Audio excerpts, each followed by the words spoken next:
Ain't no particular sign I'm more compatible with. I just want your extra time and your kiss. Hey, happy Valentine's Day, y'all. Can you hear me? Dirty baby. What's this Galentine's Day about? I see somebody else posting about this.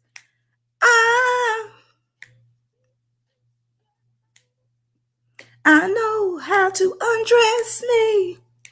Yeah. Be your fantasy. Maybe you can be mine. What does this Galentine say about?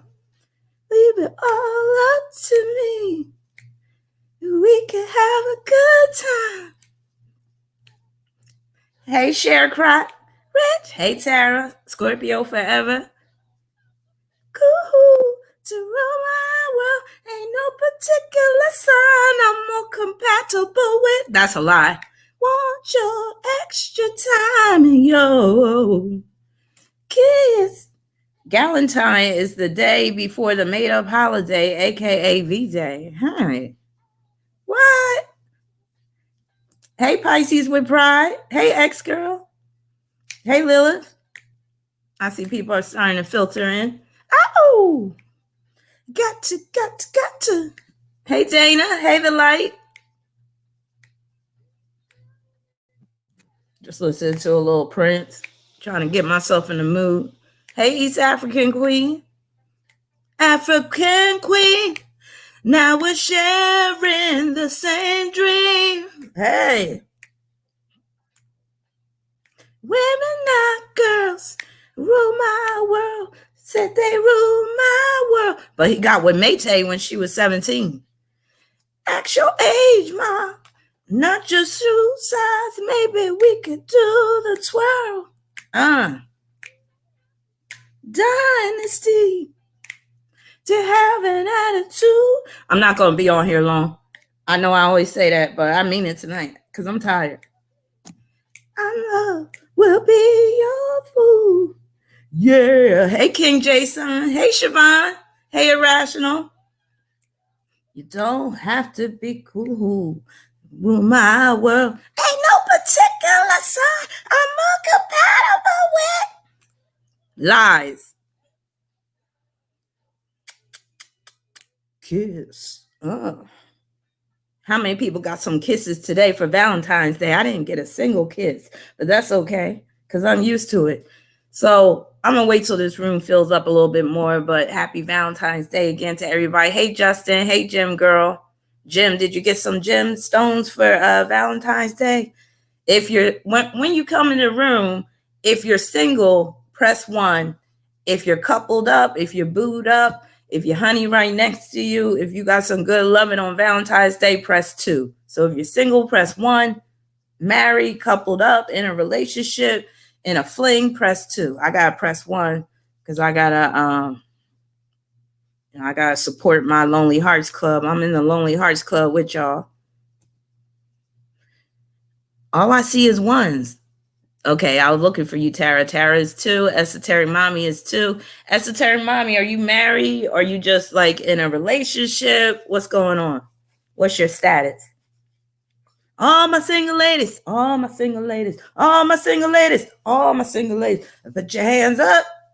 She got some nerve knowing good and well she wasn't no damn single lady when she made that song. Wasn't she already married to Jay-Z when Beyonce made Single Ladies? Pisces with pride said, man, Valentine's Day is a normal day. Low key, we got heartbroken 2 days before, right? Mm-hmm. Okay, Esoteric Mommy, you're married. That's what's up. More power to you. Hope it continues to be a blessing for you. Lila said Jay-Z was cheating, and that's why she was singing, all my single ladies, all my single ladies. Siobhan said, wait a minute, that's Justin. Justin said my Capricorn energy is a Scrooge when it comes to Valentine's Day.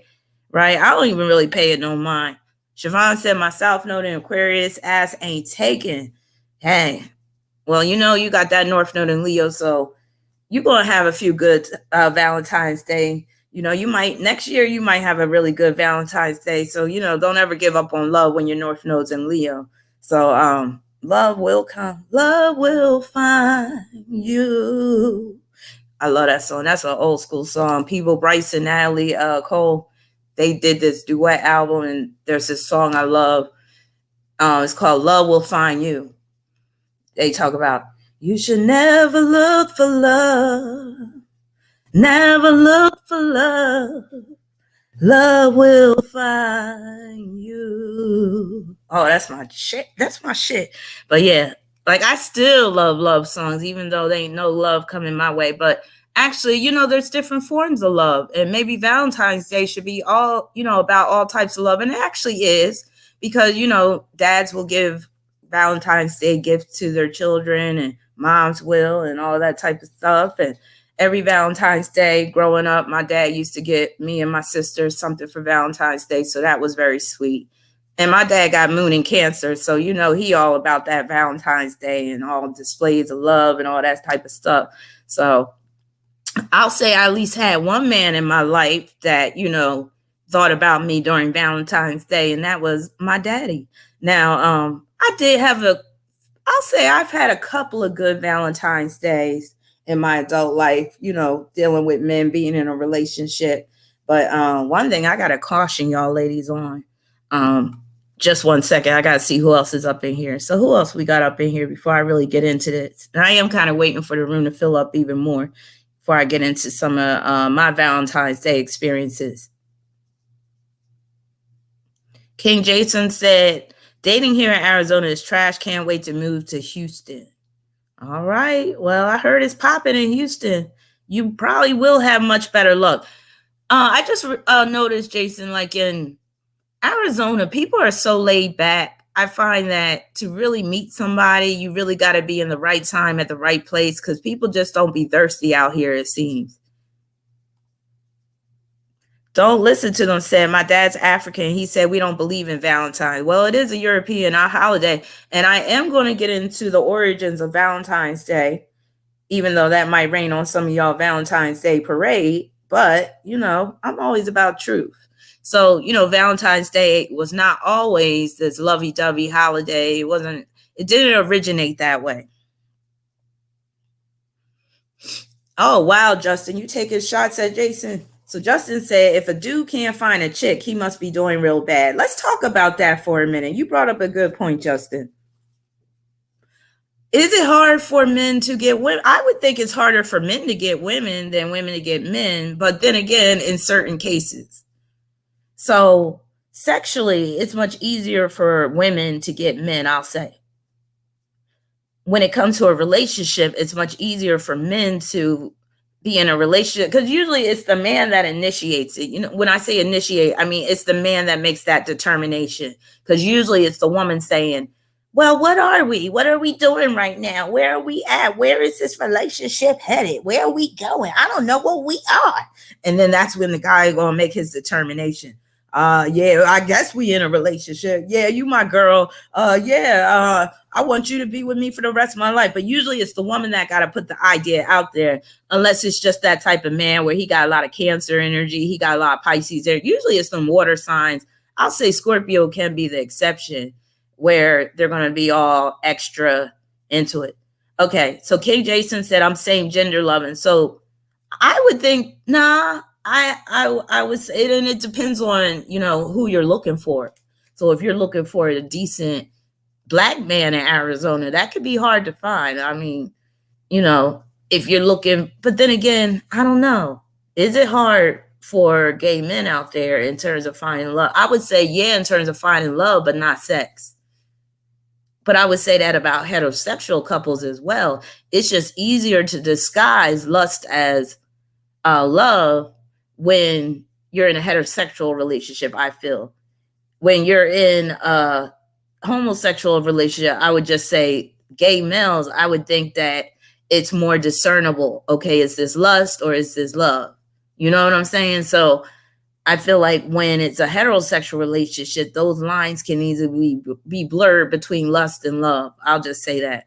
Because men, they have a really good way of deceiving women into thinking that they're in love and they want this, they want more than just sex and all that stuff.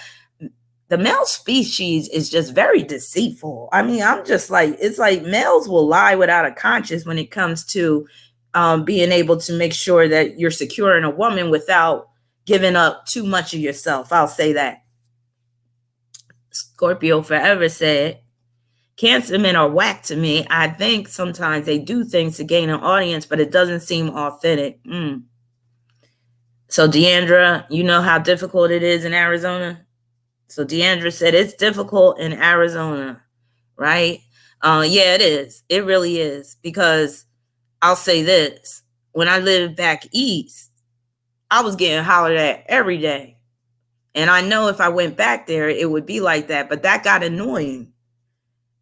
Being out here is real low key. Again, you don't have a lot of thirsty people. You don't have and the black men out here, they going for the white women, the Mexicans and stuff. So they don't even look my way half the time.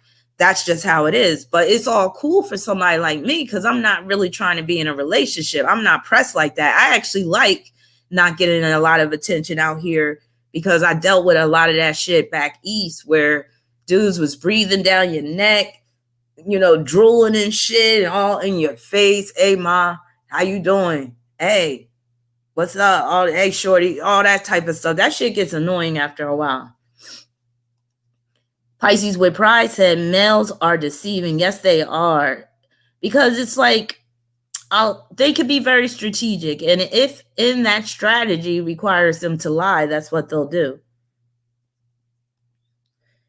Deandra said it's mostly white and Mexican in Arizona. Good luck. Yeah, you got to be open to dating different races if you want to move to Arizona and be happy, I'll say, unless you just get lucky or if you bring a man with you. Scorpio Forever said, I think AZ is difficult because it's a family-oriented state and not a lot of homosexual relationships are developed out there. Yeah, but there are some homosexual pockets like downtown. Thank you, Dana. Do you have a question? Hopefully it's about love. Love, for better or worse, I've always put you first. I think that's what he says. So why did I move to Arizona? For a few reasons. Number one, I hate the snow. I hate cold weather. So I wanted to move to a warm climate. I wanted to move somewhere where I didn't have to deal with snow and ice and all that stuff. Another reason, I've always been drawn to the Southwest just because of the scenery, just like the vibe, all that type of stuff. So that was my second reason. And then mainly to give my children a better life too, and to reduce my cost of living. Because at the time I moved out here, it was much cheaper. The cost of living was much cheaper. But because everybody and their grandmama wants to move out here, now the cost of living has gone up. So now the rent is pretty much the same in all metropolitan areas across the country. But yeah, it used to be pretty cheap here. So I used to live in Philly before I moved to Arizona. And yeah, if you don't have a lot of money, living in Philly can be rough because you're going to have to live in the hood. Happy Valentine's Day, Aaron. You're going to have to live in the, and I love the desert. That's because I got Jupiter and Aries, Chiron and Aries in my third house. Third house is environment. And I love the desert environment. I love living somewhere where I don't have a lot of rain. See, back east where I, grew up, it would rain like once a week. That's a bit too much for me. So we got 58 people in here. Get the likes up, please, as you come in. Average rent in Connecticut is $1,200 a month. Is that for a 1-bedroom, Justin? Yeah, rent is outrageous. And I'm like, are they gonna what are they can't, rent can't keep going up and people's salaries ain't going up with it. Something's gonna have to be done with this. Actually, the next place I go to, move to, I want to buy a home because I'm tired of these rental prices. It's insane.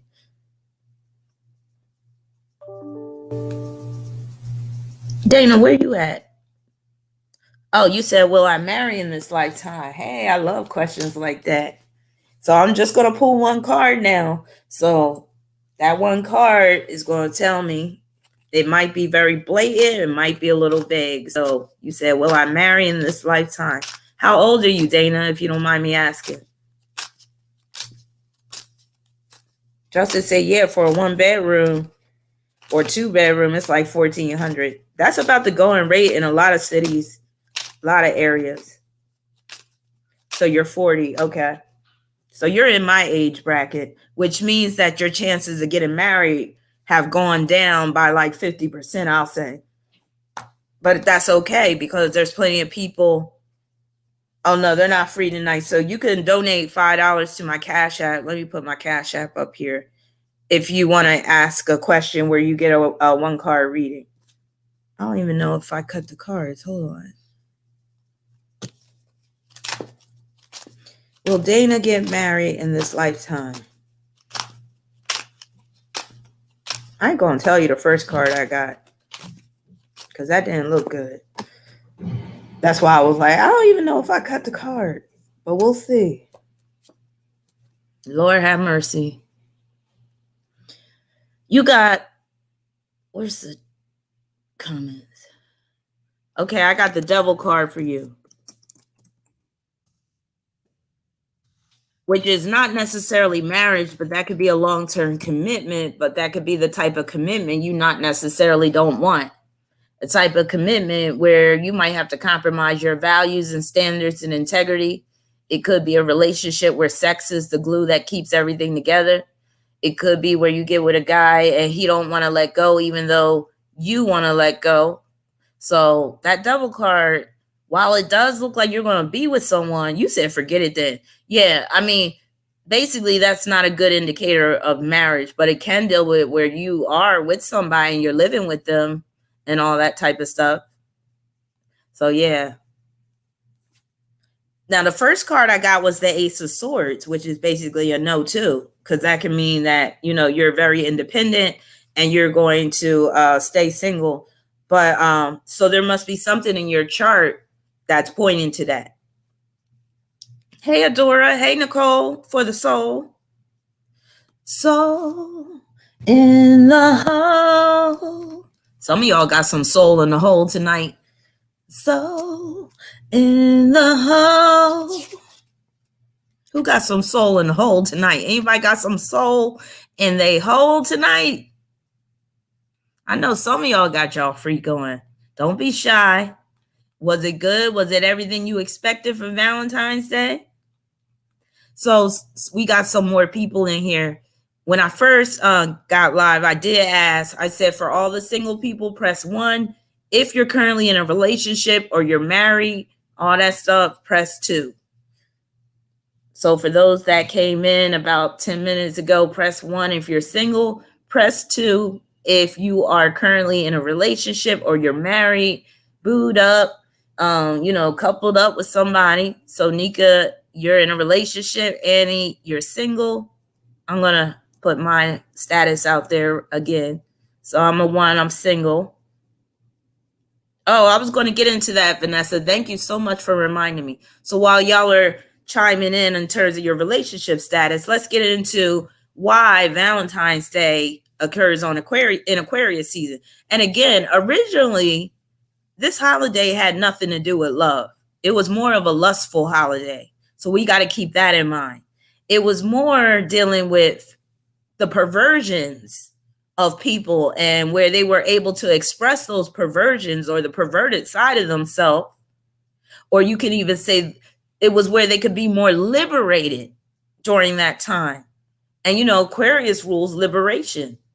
So that's originally why Valentine's Day takes place in Aquarius season. So let me just segue into reading this article. It's a very brief article on the dark origins of Valentine's Day. So let me just type that in there. The dark origins of Valentine's Day. Another reason why, if you're talking about in more modern times, another reason why Valentine's Day takes place during Aquarius season is because Aquarius is the sign of love received. It's the opposite sign of Leo. Leo is about love given, love shared, love expressed. Aquarius is about love received. So that's another reason why Valentine's Day occurs during Aquarius season. But the original reason was more about being liberated. And through being liberated, people were very lustful. So let me get into this article real quick. I can actually share my screen. So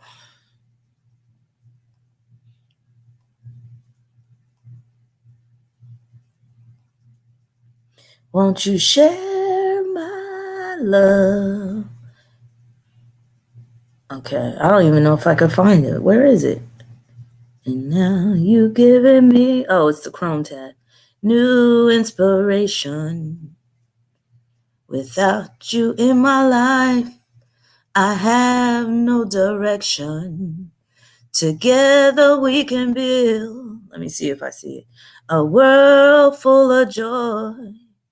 All right. So it says the dark origins of Valentine's Day. Valentine's Day is a time to celebrate romance and love and kissy face fealty. But the origins of this festival of candy and cupids are actually dark, bloody, and a bit muddled. Though no one has pinpointed the exact origin of the holiday, one good place to start is ancient Rome, where men hit on women by, well, hitting them.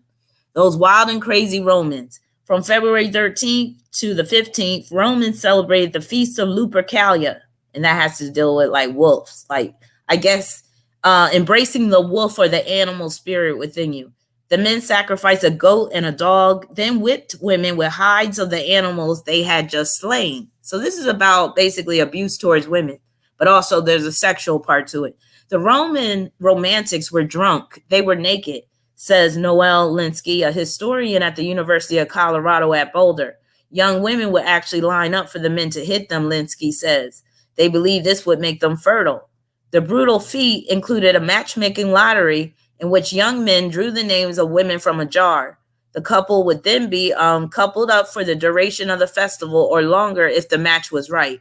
And this was where people could have the license to just be licentious or have sex randomly without having to be married, and they wouldn't face any type of condemnation for it.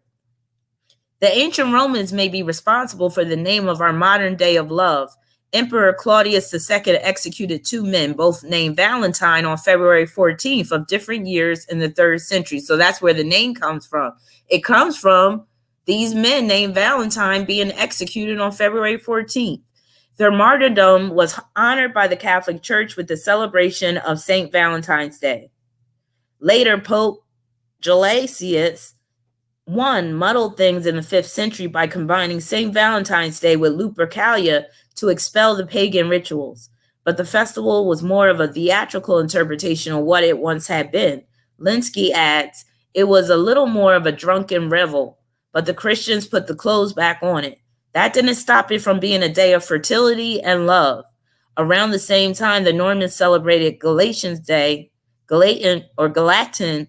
Is that where y'all getting Galentine's Day?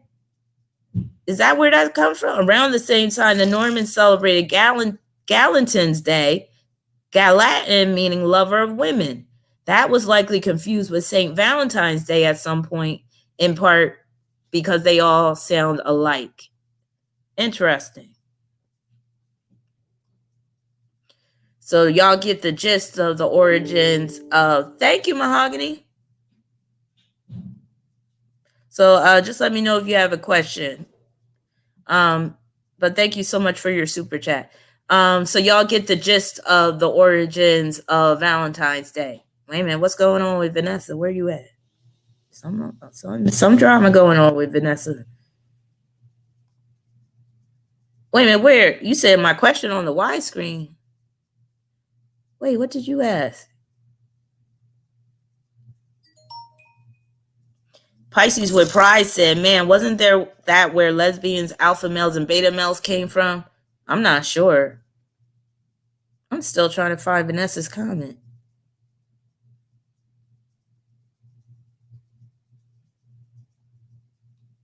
Oh, well. Sorry for putting you on blast, but that's what Sagittarius does. All right, King of Wands. Hey, King of Wands. Aquarius co-ruler are Uranus. Uranus does represent entities and beings external to us, which brings experiences for transformational purposes. Wait a minute. What's going on between Justin and Vanessa? Oh, you meant your comment on Valentine's being weird. Oh, okay. Got you. Oh, yeah, because I'm using StreamYard now. That's why, I can put comments on the screen and all that stuff. So, yeah. Yeah. So, if you don't want to be put on blast with your chat, may not want to post something. All right. So, Ask Mahogany, you sent that Cash App. Thank you very much. And then Marcus, I see you sent a Cash App, so I'll get to your question in a minute. Thank you, Marcus. So Ask Mahogany said, I want to quit or put my 2 weeks notice in tomorrow. Oh, I love questions like this.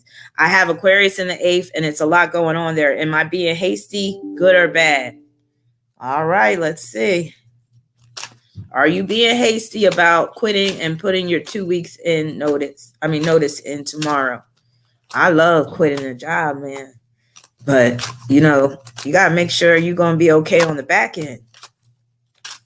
So let's see what you're going to get.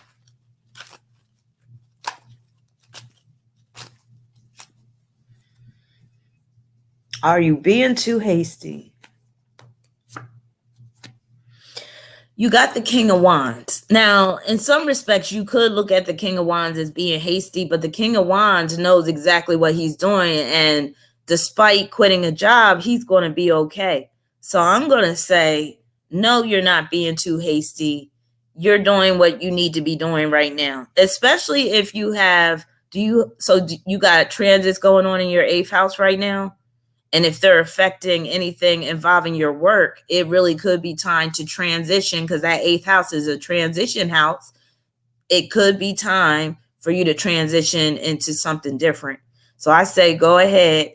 More power to you. Go ahead and give that. I would say with the King of Wands, I would say, well, it depends on the type of job you have, but it might be better to just put your 2 week notice in instead of quitting outright.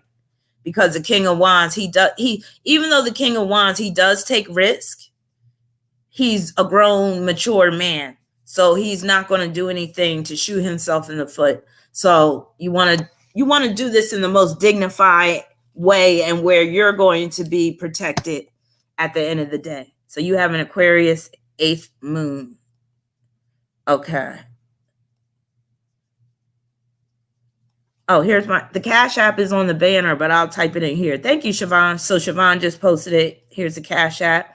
Thank you so much for your super chat, Lex. Do you have a question?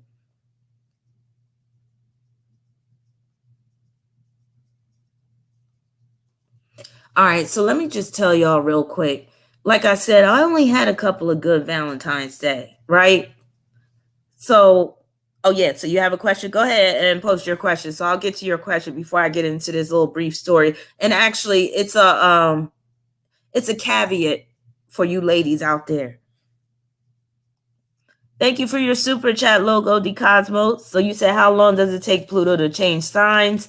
Would next time Pluto and Virgo be around the early 2200s? Random, I know. Well, Pluto varies depending on what sign it's in. So it can be in one sign up to 21 years, but that's more on like for instance, when Pluto was in Cancer, I think it was in Cancer for like 20 years. But then when Pluto was in Libra, that was only like for 14 years. So it varies, I'll say between like 14 and 20 years. So it varies per the sign. So let me see. So you're asking the next time Pluto will be in Virgo? Oh no, it'll be earlier before the 2200s, I believe. Because, wait a minute. Yeah, you're totally skipping over 2100. And we're only at 2021. So again, if you're saying, 20-year cycles with Pluto, and right now, and I'm being, what's the word? I'm not being conservative. We could say 15-year cycles. So you do the math. And right now, Pluto's in Capricorn. It's going to enter Aquarius in 2024. So you do the math, like just give it a 15 to 20-year window of time. Yeah, so, but you won't be alive to see that Pluto in Virgo. We'll all be dead by then. So you are right that it's going to be way into the future. All right. Lex Delight said, I have Mars in Pisces and my ex is a Pisces moon at the 28th degree. Should I wait and pursue after Mercury retrograde? So you mean, should you wait and pursue this ex? Yeah, I need some clarity on that. You're welcome, Logos. Should you wait and pursue this ex? Is that what you're saying?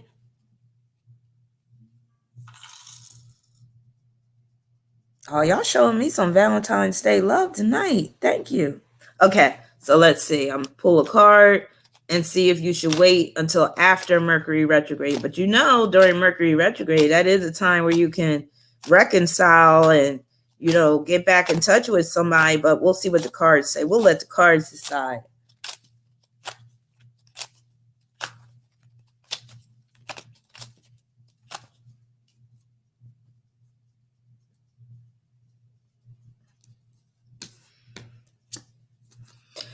Got the Six of Wands. Now, the Six of Wands can be kind of tricky to decipher because right away you want to say, yeah, just, you know, you don't got to wait till Mercury retrograde. But I would say, yes, wait till Mercury retrograde because that Six of Wands, sometimes you just got to look at the image in the card. So let me just type this in. If you look at the image in the card, he's moving forward. There's people behind him. He's also, the Six of Wands is a card of confidence. So during Mercury retrograde, you may not be feeling exactly confident enough to reach out to your ex and try to rekindle the situation. So I say, wait until Mercury retrograde is over. You don't have much longer for that. And then do it when Mercury turns direct. Thank you, Portia. Thank you for the Cash App. So let me see. We got Scorpio Forever, Cash App. Thank you very much. We got, let me see. Somebody else sent me a Cash App. So Scorpio Forever, post your question. Oh, I think this is your question, right? So you said, I just finished the first part of a SW internship. And wait a minute, what's SW? Let me know what SW is. And the agency manager is done with me based on my refusal to take the vet. Oh, girl, I love this question. So you said, I just finished. And Cher Croc, I got your Cash App. Thank you very much. So you could post your question as well. You said, I just finished the first part of my SW internship, and the agency manager is done with me based on my refusal to take the vaccine. Is this Southwest? Oh, social work. Now I don't know what to do. What do you see happening with my internship? Let's see.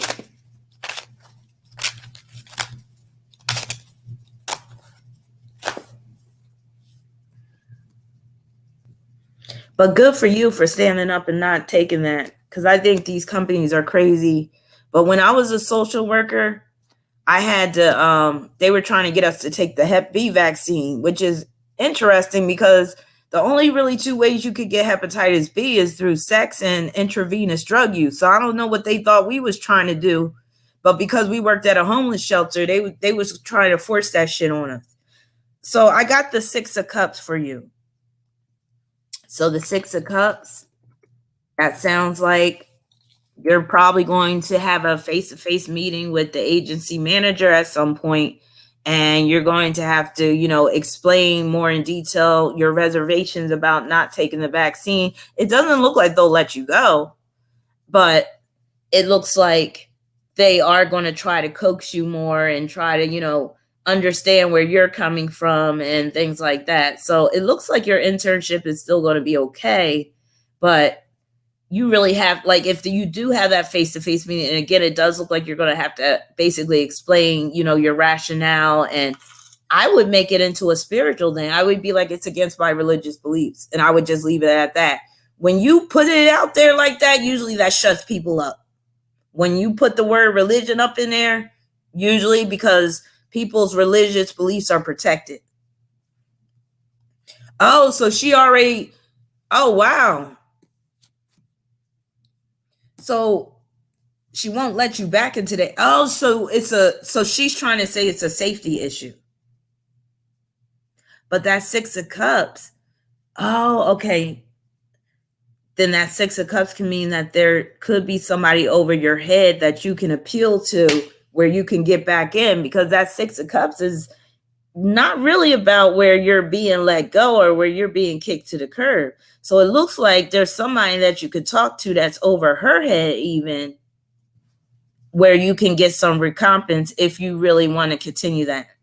So she's saying it would put the residents at risk, which means that you would need to go over her head and talk to someone. And he says, also, if you have an immune disease, you can't be vaxxed. Scorpio Forever said, but everyone else is supposedly getting the vaccine, so why would I cause them harm? Exactly. But again, if you speak to someone, because that Six of Cups, a lot of times it means a face-to-face meeting with somebody. That means you're appealing to somebody. So if you mention this is a religious thing, usually they'll back off, because I don't think you're required by law to take this vaccine, right? This is just the job telling you, this is just the agency telling you, look, we want you to take, it's basically, this is them recommending it. And because it's an internship, that could be part of the issue too, because you're not an actual employee. So Hayden said, don't take the vaccine. I agree. I say, stand your ground. So Scorpio Forever, you said, okay, yes, I am waiting for Tuesday after the holiday to speak to someone. Yes, I would definitely do that. And they might say something like, well, you got to double up on your mask or whatever, just to keep the residents safe or something. But there should be some type of compromise with that Six of Cups, okay? So it looks like all is not lost, but you're going to have to talk to someone. You are so welcome. All right, so it was somebody else that sent a Cash App. But let me get to you first, East African. Thank you so much for your super chat. You said, where do you see me meeting my future lover? LOL, been single for 5 years now. So you said where? That's interesting. That one's always kind of tricky, because when you're asking the tarot where, it's like you really got to use your intuition when some of these cards come up. So I'm going to see if my intuition is pretty sharp right now.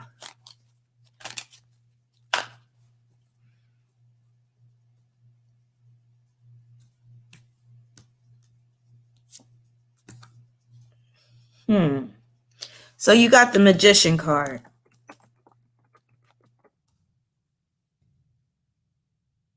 So if you're asking where you're going to meet him, oh my God, you could meet him at his line of work. Not your line of work, his work. So it could be something like he's some type of service professional.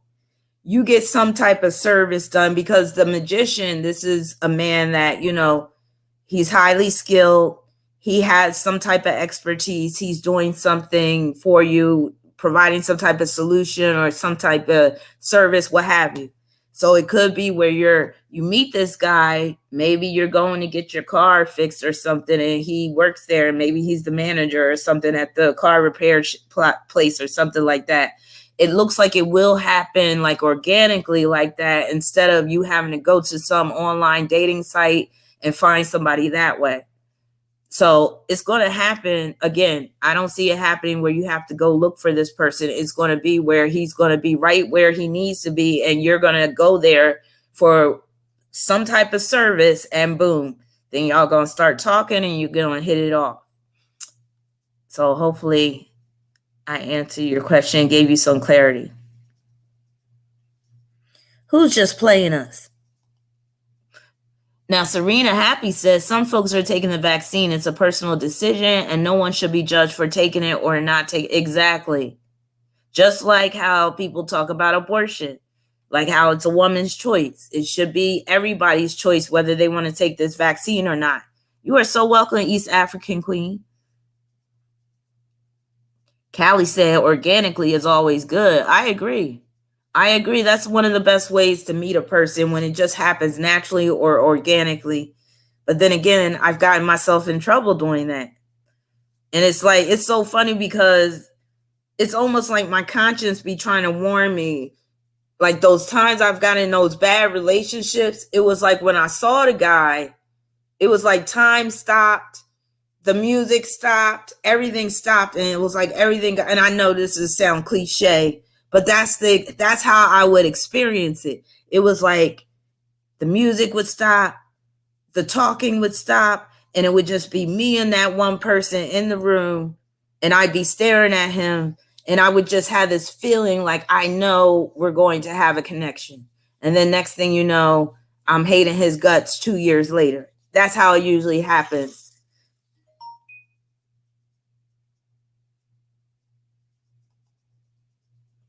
Hey Vanessa, did you were you one of the ones that sent the Cash App? Let me see. It was a few of y'all. Now, March 19th is a really good day. 19 is a fortunate day in terms of just doing something to improve yourself, or you could say doing something for you. So, what day is that? March 19th. That is a Friday. Venus Day. Beauty. Yeah, you can send me a $5 donation or whatever you can. But 19th, that's a good day. But if you really want some insight, you can just get another tarot reading and I'll pull your chart, later privately. And then I'll let you know what transits are going on that day, because I don't have time to pull it right now. But 19 is a good day numerology wise. Very good day. Lilith said, for me, I would find them ugly and annoying and then slowly get attracted to them. See, yeah, well, with me, it always had to start with that physical attraction first. Okay, Shirok, what's your question? Sure, Croc, I'm sorry. Makes me think of Ciroc, that vodka that P. Diddy owns. I never tried that vodka. I refuse to try it. And I'm not even a drinker like that. But just because it's P. Diddy's vodka, I don't, it's probably nasty. Thank you so much, KY, for your super sticker. Let me know if you have a question. Thank you so much, Low Key Kimmy. Y'all really showing me some Valentine's Day love. I don't need a man. Shit. Low Key Kimmy said, hola. Which will be more fulfilling, building my beauty career or candle business? I love questions like this. So will it be because I love to see what card's going to come up too.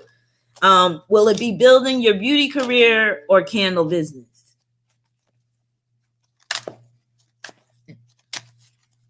Piper, where Piper at? So Piper, post your question. I thought you was calling me a witch at first. I was about to be like, yeah, you damn right I'm a witch. Like, let me stop. Beauty career or candle business? Will it be the beauty career? I'm so curious to see what card's going to come up. Will it be the beauty career or candle business?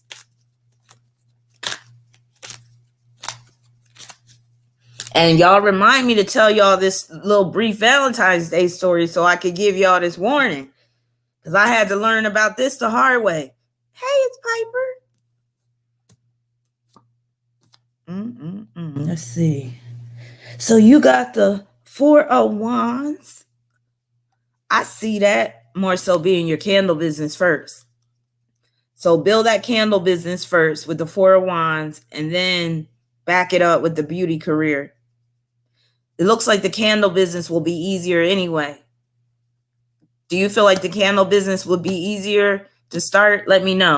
But I say candle business first. And let me just type that in. So you got the 4 of Wands. 4 of Wands is a beautiful card, period. It's like really nothing negative about that card. So honestly, you could really start either one. It's about which one you're more passionate about, which one you know you're going to put more time and effort and energy into. So if it's the candle one, choose that. I say choose the candle one anyway. And then, back it up with the beauty career. Oh my God, y'all love me. Look at all these super chats and cash app. Thank you. So wait a minute. Piper said, I know Piper had a question. Where you at? Here you go. So Piper, you sent me a cash app. Thank you very much. So you said, hi, will I be able to buy my first home in the next month of this year? Damn, you ready to boogie down, ain't you? You said I ain't playing no more. It's 2021. 2020 was a bitch. I'm getting my house. So let's see. Will you be able to buy your first home in the next month of this year? Piper ain't playing around, y'all. She trying to do the damn thing. And I don't blame you. Thank you so much, Kim. And that sounds like you got some money stacked. I can tell with that smile on your face. You like, yeah, I got a few figures in the bank.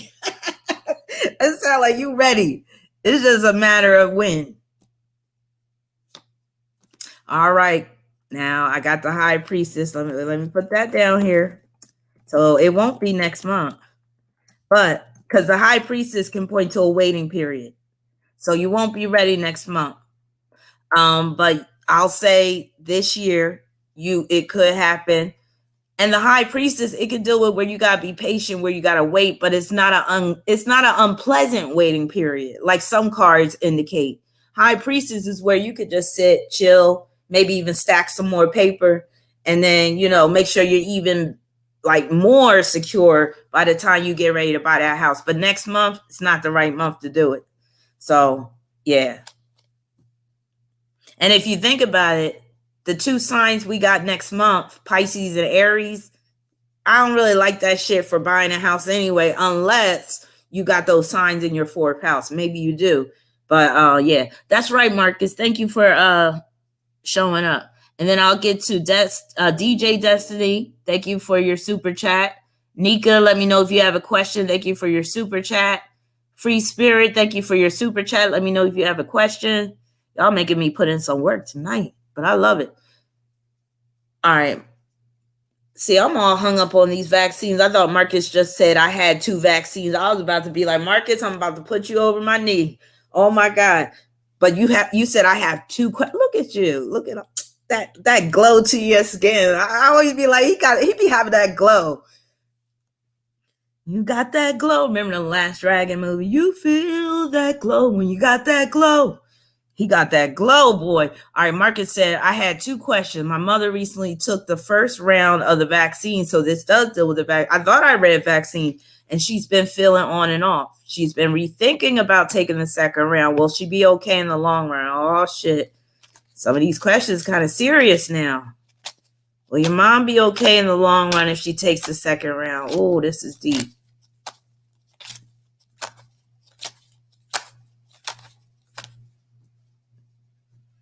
Now, Scorpio Forever, she has a little advice for you. She said, pray for her. Some people don't even want to take it because they're feeling weird for the first one. Okay, so your mom must be strong, Marcus, because it looks like she'll be okay even after the second dose. See what?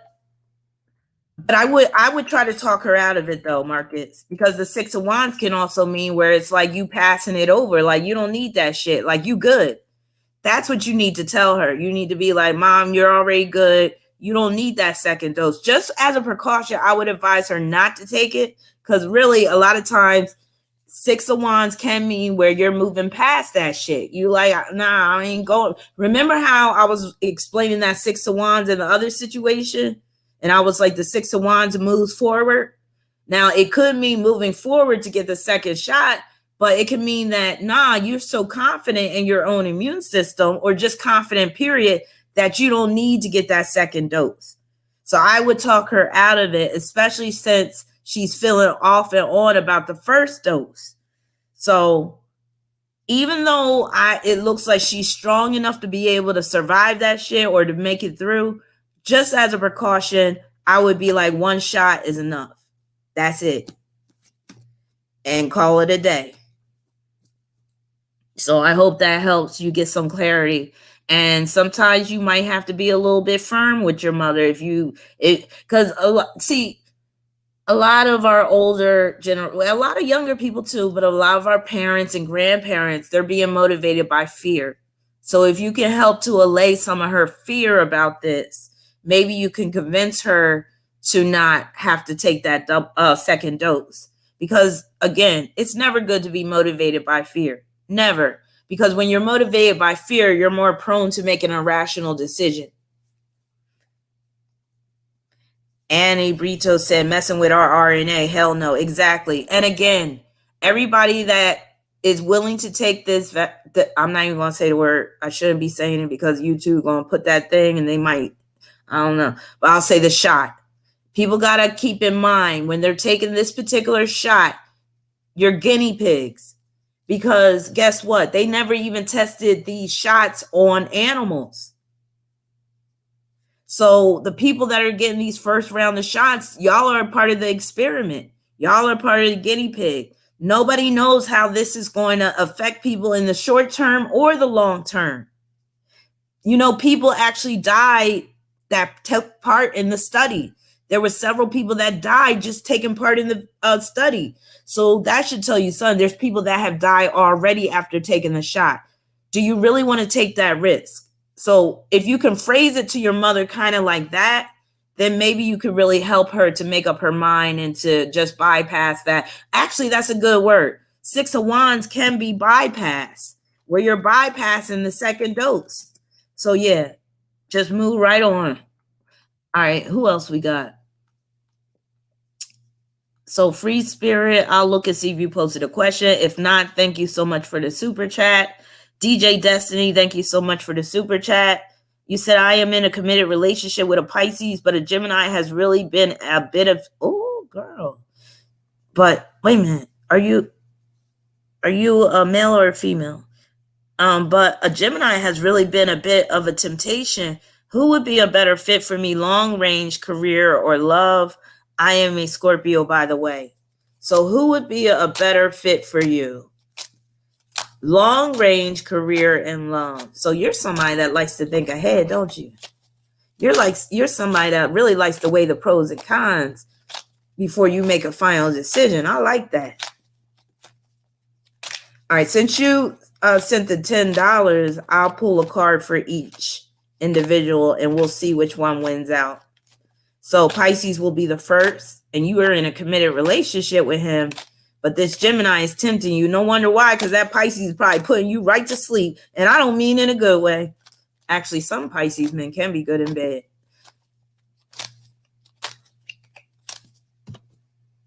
You got to go, Piper. Well, thank you for joining us. Happy Valentine's Day. So Pisces is going to be the first card. Gemini is going to be the second. So for Mr. Pisces, I got a Pisces card. We got the 9 of Cups. This dude is like a sedative to you. No wonder why you're tempted by this Gemini. He's like a good drug. He's like a good sleep aid. But he's the type that'll probably treat you real well, give you everything you need. See, he probably makes it too easy for you. That's why you're looking for a challenge with this Gemini dude. I know how you Scorpios are. You Scorpios are drawn to Gemini for that reason. Damn, I'm going to have to shuffle again because I didn't realize I was pulling 2 cards at the same time. So let me just do a clean shuffle, and then we're going to look at the card representing Gemini. So let me just put Pisces. Mr. Pisces is represented by the 9 of Cups. He's the 9 of Cups, and that's a Pisces card. All right, and then Mr. Gemini, and that 9 of Cups is a good sign. You go and get what you want out of him. But I know how Scorpio is. If y'all get that shit too easily, y'all get bored. If it's too easy, if things are going too well, y'all gonna want to cheat. Y'all gonna want to raise some hell. All right, so let's see, Gemini. And at the end of the day, it all depends. Are you looking for security, or are you looking for some fireworks, some fun? A little drama. Oh, child. I already know this should be no problem making up your mind about this one. So Mr. Gemini gets, this is nasty. He gets a Gemini card too. I'm going to tell you, I'm going to break this down for you and tell you what this is all about. So Mr. Gemini gets 8 of Swords. So for y'all, some of y'all in here that know tarot, y'all already know that 8 of Swords is bad news. But sometimes it could be good news, and I'm going to tell you how. He's your little escape from the boredom that this Pisces man can, produce. So I didn't hear you say you was married to Mr. Pisces, right? So to me, until you get married, until he puts a ring on it, I feel like you might be free to do what you want. He don't got to know about it. I hope he's not watching this live stream. Sometimes you might need a little extra something on the side. You know what I'm saying? And that's where that Gemini could come in. That's what that 8 of Swords is saying. Like, he's not going to be your man, but he could be your little afternoon delight. And Scorpio is built for it. Y'all can keep shit to yourself like a bank vault keeps money inside. So I already know you were headed in that direction, DJ. I already know. You just wanted me to confirm that shit. Yeah, some afternoon delight. That's what Geminis are built for. They're not really built for anything other than that. So yeah, he's not marriage material, but you can have a little fun with him. You could look at it as he's your little recess. And the Pisces man, he's the mainstay. And even if Mr. Pisces were to find out that you made a little mistake, he ain't going nowhere. So, but I wouldn't let him know. I would just do my little, have my little afternoon delight and, keep it moving. See him on occasion. And again, until you have that ring on your finger, do how men do. And a lot of times once men do get married, they still don't, it still ain't nothing for them to have a little sign on the side. All right, let's see. Who else we got? All right, let me just go back and look. Because I know, Nika, you sent a super chat. So let me go back up. Okay. So you said, my question is, will I have better career opportunities in Texas or Arizona? So, okay, I'm going to pull 2 different cards. So the first card is going to be Texas. Second card going to be Arizona. I love these. Are some good questions.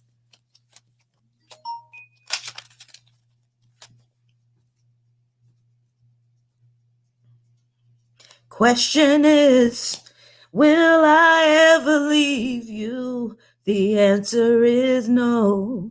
No, no, no, no, no, no. No, no, no, no, no, no. No, no, no, no. For Texas, you got the Devil card. Question is, will I ever leave you? The answer is no. All right, so the Devil card already off the bat, that's not really a good sign for Texas. You could end up getting hemmed up in a situation where you don't want to be in. But before I make my final determination, we're going to pull a card for Arizona because it could be even worse.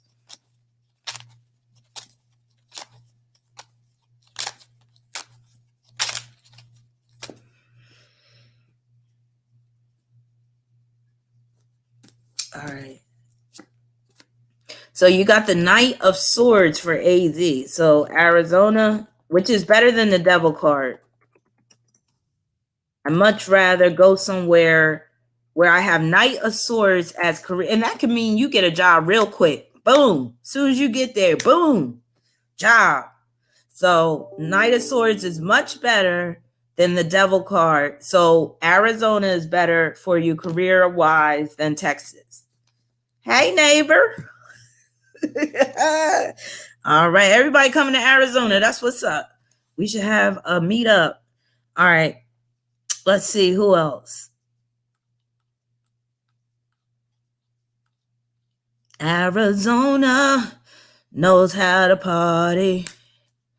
Arizona knows how to party. In the city of Phoenix. In the city of Scottsdale. That's where all the rich people are. In the city of Eloy. Keep it rocking. They about to put out that Arizona theme. Shake it, baby. Shake it. Hey, Adrian, what's up? All right, okay. Somebody else had a question, I think. A few of y'all had questions, so I'm trying to keep track as best as possible. Vanessa, did you send a Cash App? Because you look like you got a few questions. Let me see. Lil said, bruh, I'm a medical student. Y'all giving me a headache. Oh, my God. Yes, 8 of Swords is a Gemini card. It's Jupiter in Gemini, which should give you a sign what that card can, Jupiter is in detriment when in Gemini. So that's a sign that card is not advantageous, but in some cases it can be, because that's a card where somebody could rescue you from an undesirable situation, which is why I was telling her she can test the water a little bit. Make me think of that song by ASAP Mob. We can walk the water, walk on top of water. I love that song. Hey, Jules, how you doing? You said off for kicking the pricks. I am late again trying to. You're not that late. I am trying to homeschool 4 kids. She said 4 kids. Damn, that's rough.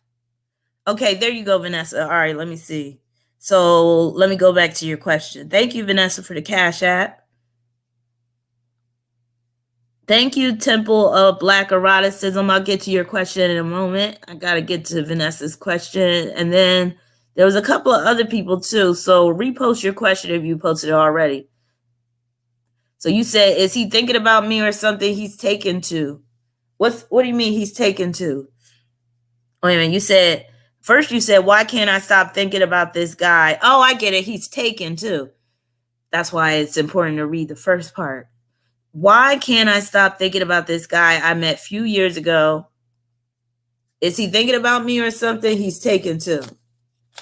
So, I've been thinking about you. I've been thinking about you. I've been thinking about you. Got you on my mind. Shabba-bop. That was my shit. We must have been stone crazy. Was that the Fine Young Cannibals? She drives me crazy. Remember that song? Ooh, ooh, like no one else. So is he thinking about you or son? Why can't you stop thinking about him? Was it that good? I got the Moon card. So that's a card of transition. That's a card of substitution. So because you may not have anybody else in your life, so he's the default, you can say. And that's why you're thinking about him. But guess what? The Moon also deals with psychic impression. Oh, that was for, I'm sorry. Oh, thank you, Vanessa. Well, you got a free one. The Moon deals with psychic impressions. So he could be thinking about you from time to time, and you could be picking up on it. So I'm going to say, yeah, sometimes he does think about you, and you're picking up on it, as evidenced by the Moon card. So you got the Moon card.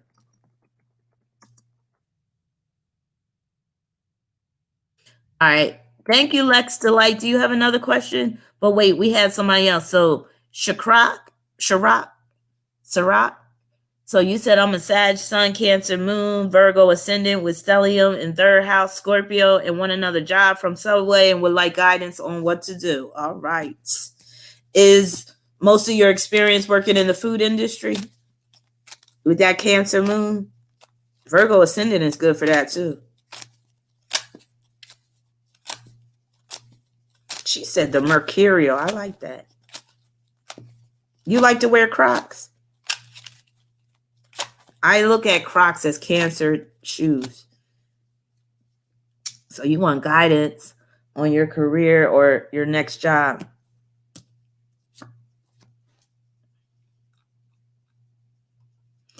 It looks like you need to go more on the financial end because you got the King of Pentacles. So I don't know about your level of experience, but you might like working in the field of finance. You do have Scorpio in your 3rd house. So working for a bank, working for like an insurance company, an investment firm, those type of jobs, they might be more conducive to you. And it even could be where you start off at the low level and you work your way up. So consider transitioning from food into finance. So I hope that helps. All right, who else we got? We got Earth Angel up in here. We got Tiana up in here. Thank you for your super chat, Temple of Black Eroticism. Is that scarification on that woman's back? Damn. Now that's love. That's what you call love. Sometimes love hurts. So you said, should I trust my white therapist? I'm trying not to laugh. My first appointment is this week. Hypno. Wait a minute. Okay, wait a minute. Before I even pull a card, Temple of Black Eroticism. So your first appointment is this week. Now, if I tell you that you shouldn't trust your white therapist, are you going to cancel? That's what I want to know. So, Temple, before I even answer your question, let me know if I tell you that you shouldn't trust this white therapist, and especially this is crucial because this is a hypnotherapist. So, which makes me kind of like, I'm like, if you feeling kind of iffy about this shit, I don't know, maybe you shouldn't go. But I want to hear what you got to say. So let me know what you got to say. If I tell you that, no, you shouldn't trust this hypnotherapist, are you going to take my advice and cancel your appointment? I'll wait for you to respond. Awkward letter said, wait. But damn, this shit moves fast. Awkward letter said, the black eroticist must be a Scorpio or a fixed sign. All right, let me go back up to your question. I love your question, though. That's sure crop. Okay, here you go. So I'll wait for your response. You said I'm a Gemini, Sun, Libra, Moon. But what's your response to what I asked? Are you going to cancel your appointment if I say you can't trust this hypnotherapist? And is it just because they're white, or is there something else that you're questioning?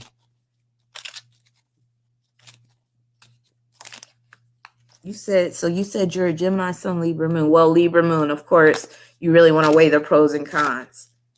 Should you trust your white? So you're saying you won't cancel even if I say you shouldn't trust them.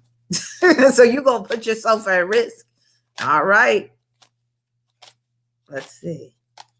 And oh my God, that is so Gemini. So if I give you advice, you're going to do the opposite. Like if I say, no, don't trust this person, you going to still go. And that's so Gemini. Because Gemini could receive the best advice in the world. They could receive advice from King Solomon himself, and they will go and do the exact opposite. So let's see. Can you trust this hypnotherapist?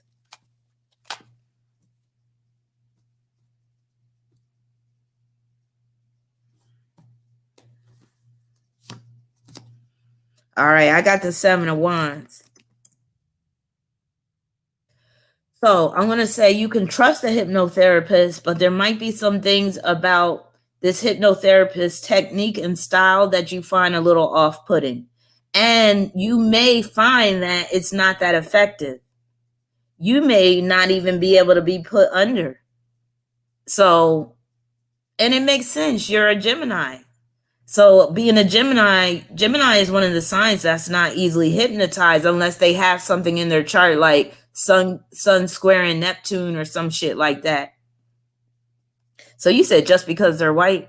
So no, I don't see any issue with you being able to trust this person, but you may just feel like they're not too effective. But it could be you. You could be resistant to hypnotherapy. So it may not even matter about who the hypnotherapist is. It might be just something within you that is resistant, because that 7 of Wands can be you're putting up a resistance. So that you may just be resistant to hypnotherapy, period. And it doesn't matter. Did I just spell that wrong? Resistance. It doesn't matter who the hypnotherapist is. And I think that's what it really comes down to. So, actually, follow up with us next week because I'll probably be going live and let us know how that hypnotherapy session went. But good luck to you. I hope it works out. But don't be surprised if you find that you're resisting the hypnosis. Awkward Larry said, I'm not a college graduate, but I'm better than these licensed people who will throw a book at you. I can hypnotize you. I'll put Sade on and you'll be knocked out in less than 4 minutes. Damn, Awkward, you be putting it on them like that? Okay. She got that good, y'all. All right, let's see what else we got. I know there's a few more that sent cash apps. Okay, the light. So the light, thank you so much for your cash app. What's your question? You always got a good question.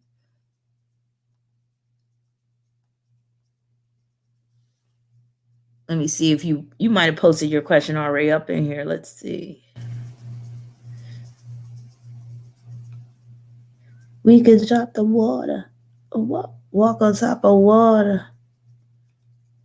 And I think your name is different in the Cash App. So you might need to repost it in the chat, the light. There is a light that shines special for you and me. There's sometimes when you need someone, I will be by your side. Oh, yeah, I saw that. There is a light that shines special for you and me. All right. Did you used to like that song, The Light, by Common? So Common said, should I have fun with the Capricorn? Is that even possible? It's like, let me stop. He might have a little Sag up in there. He might have a little Aquarius up in the mix. All right, let's see. Should you have fun with the Capricorn? Nice, dirty fun. Yeah, keep us posted, Temple of a Black Goddess, because I'm curious to see how it turns out.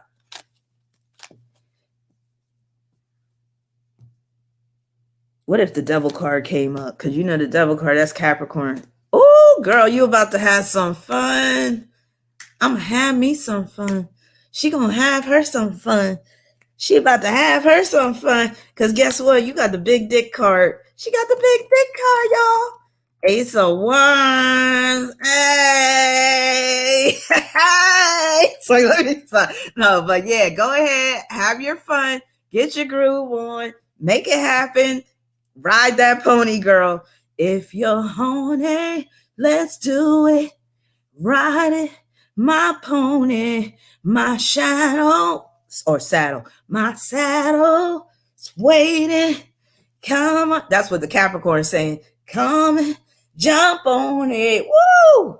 All right. She's going to be riding that pony. All right. Thank you, Shirkrock. Shakrock said, working on a custom degree in advertising, computer science, and psych, and then MS in big data and analytics. Am I pronouncing that? Analytics, my bad. Damn. You doing the damn thing. That's what I like to see. Wait a minute. Okay, I'm done with you now. That ain't even the end of it. She said, then engineering degree, then math, artificial intelligence, maybe psych masters. Can I have a card for each? Ooh, wait. So wait a minute. When you ask for a card for each, do you want to know which one is going to win out over the others? Which one is going to be more, like, give me something more to go on with this question. Do you want to know which degree is going to be more profitable? Which one you're going to be more satisfied with? So I need to know really what you're looking for with all of these cards. So just let me know real quick. So you got a 9th house Taurus, 4th house Sag, Mars, 4th house Sag, Mars, 3rd house Sag, Sun. So for that Sagittarius energy, let's see. That big data analytics is good. Just off of the big data alone. Let me see. If you plan on doing any type of social work, getting a psych master's would be good for that. And then you said Taurus. Let me see. Taurus don't really fit in there in terms of all these career paths. Do you have anything in Gemini? King Jason said, I hate my natal chart. My mom should have closed them. Damn, King Jason. Damn. Hey, Indigo. Thank you. All right. So, yeah, give me some more what you want me to do with all this goodness. You said in 3rd house Sagittarius North Node. That's why you have some. Oh, I see what you're doing. You're doing that South Node Gemini thing, which is good reason why you're getting this reading. Oh, I got to help you out. Look, your whole message is South Node Gemini. That's just too much. That's too much, Shercrock. That's too much. Look at all these different choices you have. you're trying to have like a what do you call it? You try to have a buffet of degrees. That's that Gemini South Node. In this lifetime, you got to kind of put all your effort and time into one passion. So all this, I see why now. I see where the math comes in because you got that Gemini South Node. Let me make sure I'm reading that right. Yeah, exactly. That's where you're good with the math. That can also come in with the analytics, but we're talking about big data analytics, but that's where you can make use of both of those nodes, the Sagittarius and the Gemini. Computer science, Gemini can come in with that. But the fact that you have all of this going on, that's more so your Gemini South Node. So you got to quit it, like stop it, just stop. And I'm saying this with tough love. And, I'm saying this, from my heart. But sometimes you got to you got to show Gemini a little tough love sometimes. So, yeah, you got to cut some of this stuff out. This is too much. So what I'm going to do, wait a minute, did you even respond when I asked you, like, what exactly are you looking for in terms of the answer? I'm just going to, okay, this is what I'm going to do for you. First, I'm going to do a 4-card reading. Because I'm not going to pull a card for each of these. Because, again, that's that Gemini South Node. And I'm not here to keep you in the Gemini South Node framework. You got to try to evolve beyond that. So first, I'm going to do you a 4-card reading. And we're going to look and see what's the so you said which card represents each degree. First, I'm going to do a 4-card reading. We're going to look and see where you really need to be placing most, if not all, of your focus.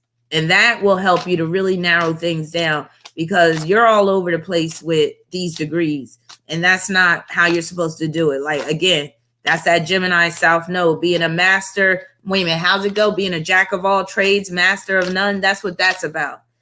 So we're going to see what this 4-card reading says. And then we'll take it from there. And I still got to tell y'all this story about Valentine's Day. But it's all good. But just remind me, because when I saw that Ace of Wands, I remembered that story again, because it has to do with the Ace of Wands. Look at this. I'm saying look at this like you can see this. Okay, so this 4-card reading I'm doing. The first card is the situation, right? You got 7 of Cups. That's all those damn degree programs. That's all those different majors. That's not a good sign. That's showing that, number one, 7 of Cups can mean that you're indecisive. You don't know which way to go. And again, you need some insight. You need some guidance. You need some direction. So that's the situation. 2 is the challenge. And you can say that situation is just representing your question. And again, all these different degrees. Your challenge, this is the Fool. You got the Fool for the challenge. And the Fool is about taking a leap of faith. It's about basically doing something new. It's about going in a whole different direction. So there might even be a degree that you haven't even listed in here yet, that you haven't even considered that you would be really good at. So, and it's almost like the Fool is also telling you that you're really not attached to any of these. And let me know if I'm right about that. Moonlight Orange said, the question makes my head hurt. I barely got a bachelor's degree. But let me know, because that Fool can mean that you're not even firmly attached or passionate about any of these. It's almost like you just got a grab bag of stuff and was like, okay, I'm going to throw these against the wall, and whatever sticks, that's what I'm going to go with. And in this lifetime, you can't be doing things like that, really. That's not going to be to your advantage. So challenge is the Fool. The advice card is the Empress. And the Empress is a card of love. And that's very fitting for Valentine's Day. The Empress is telling you to go after your passion. To do, somebody talking about root beer, Lord have mercy. I got one waiting for me, Indigo. Oh my God. And I can't wait. It's going to be well deserved too. So the Empress is about, doing what you love for a living, doing what really calls to your heart. And it might take a while for you to find this calling. So I would pick a degree where it's going to give me a lot of options. Justin, you don't like root beer? I love me some root beer. Root beer is an acquired taste. Either you love it or you hate it. It's just one of those type of sodas. But the Empress is telling you that you need to settle on something that you're really going to love doing, that really speaks to your heart, that you could be passionate about, and that you could see yourself doing for the rest of your life. And then the outcome is the Strength card. That Strength card is about developing skills, using them to your advantage, mind over matter even. That Strength card is also about self-control, because there's going to be times where you might want to flit to different types of areas of study when you really should be focusing on one particular area. So now I'm going to honor your request and pull a card for each of these, but I'm going to try to keep track. So it's just going to be one straight reading with each card representing this field. And again, because I'm not really sure about your passion or purpose, I could get a certain card, but that's not necessarily going to tell me that this is a really good choice for you. But I'm going to look at this from a focus at, should you enter this field? Should you get a degree in this field? That's how I'm going to look at it. So first, we're going to, first card is advertising. Second card is computer science and psych. See, I'm overwhelmed by this already. Okay, first card is advertising, custom degree. Second card is computer science and psych. So I guess you're talking about a dual major. Then master's in big data and analytics is 3. Engineering is 4. Math is 5. Artificial intelligence is 6. Psych masters is 7. So I'm gonna pull 7 cards. This is outrageous. Yeah, it's a buffet of degrees. So hopefully you're starting to get an understanding of how your Gemini South Node can actually adversely impact you. So you really got to settle on something that you really could give your all to and put your all in. So for advertising, I got 6 of Pentacles. Computer science and psych degree, I got Page of Pentacles. Masters of Science and Big Data Analytics, I got 5 of Cups. Engineering degree, I got 2 of Cups. And to really help you, I would need to look at your whole chart. So you might even want to consider ordering a reading from my website, because then I could really look at your whole chart and really help you to narrow things down. Card number 5 is the Ace of Cups. So what is that? Math. Artificial intelligence is 7 of Pentacles. Psych masters is 7 of Swords. Yes, please. Here's my website, because I could definitely help you sort things out.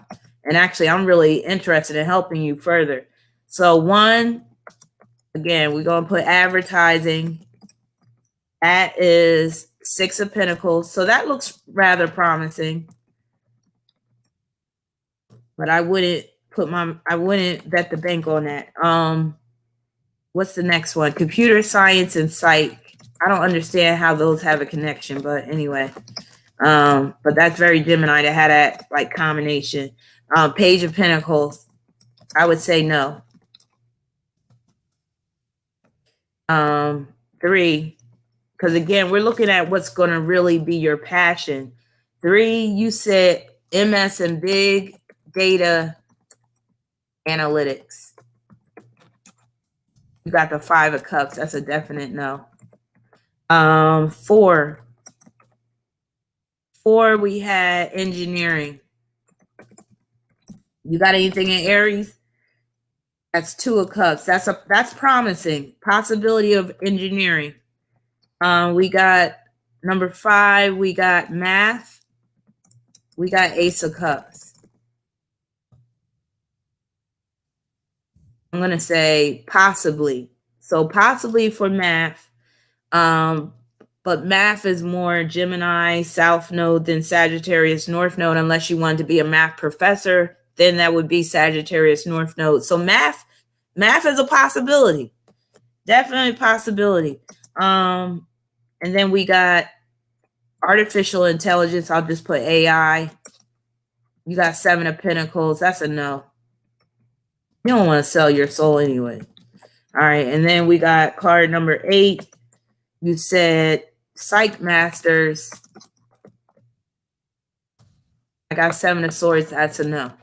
So the best cards out of these choices are 6 of Pentacles, which is advertising, engineering, which is represented by the 2 of Cups, math, which is represented by the Ace of Cups. Those are to me, those are the top 3 picks. But again, it'd be best to order a reading because this is about your life. And I could really look at your chart, especially if you get a phone reading. That's what I prefer. So I could talk to you directly while I'm looking at your chart, and I could pull cards at the same time and really help you to narrow things down.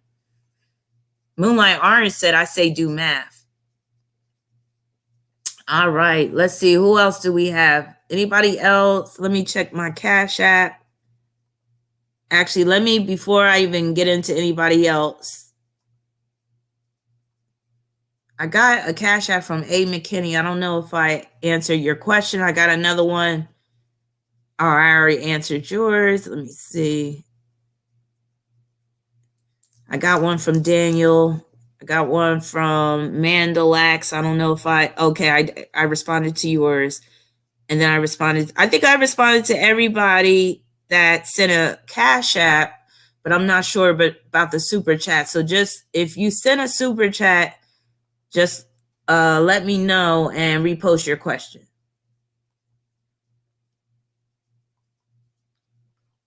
Yeah, I'm not too solid on advertising for him anyway.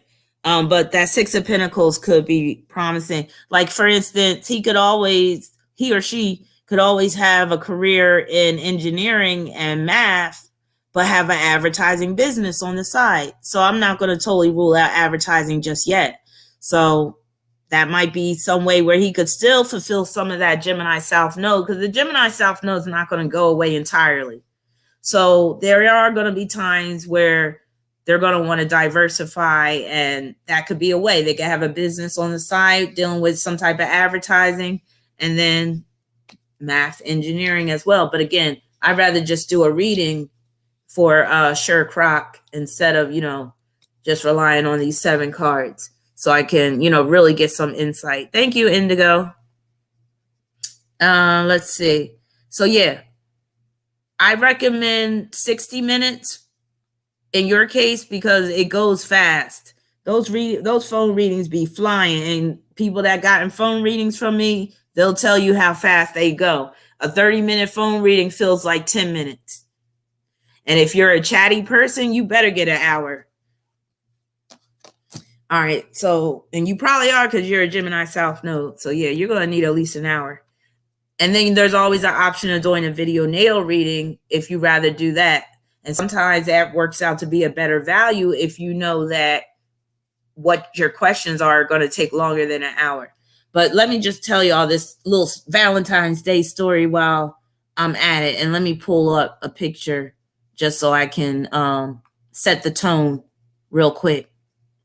Because this is a caveat. This is a warning for those who happen to receive a certain type of Valentine's Day gift, because I've been through this.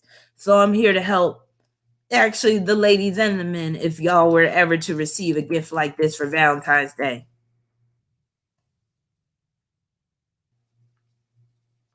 Just 1 second. I got to pull it up and then I'll let y'all know.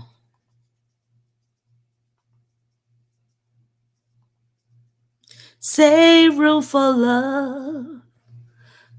I'm singing. Wait a minute. Isn't he in my Venus and Virgo? Wait a minute. Is John Legend in my Venus and Virgo video? No. Somebody dealing with, I don't know. Why am I thinking of John Legend right now? Oh, because I was looking at a video last night about his wife, who's not cute, by the way. That isn't her name, Chrissy Teigen. Save room for love. Save room for love just a little bit. I know what that song was about. Y'all know what that song was. I told y'all before during the live stream, I think I did, about that John Legend song. I broke it down what that song really deals with. Oh no, I can't see the latest comments. It's like frozen. Oh, here it is. Thank you, Scorpio Forever. I didn't want to say it. I was waiting for somebody else to say it. Now, let you say weird. There's a reason why that person's weird looking and weird acting. Tara said weirdo too. There's a reason. Say room for love. Oh, thank you. Thank you for your cash at Rodarius. All right, let me pull this picture up so I can have it represent this story.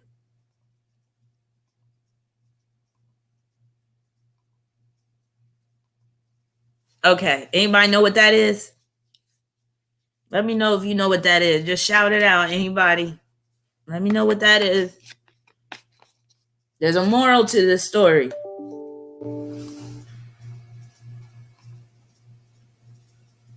Okay, I'll get to the questions, but I gotta get to this moral to the story before I go on, or because again, I'm trying to keep y'all smart about these relationships and stuff.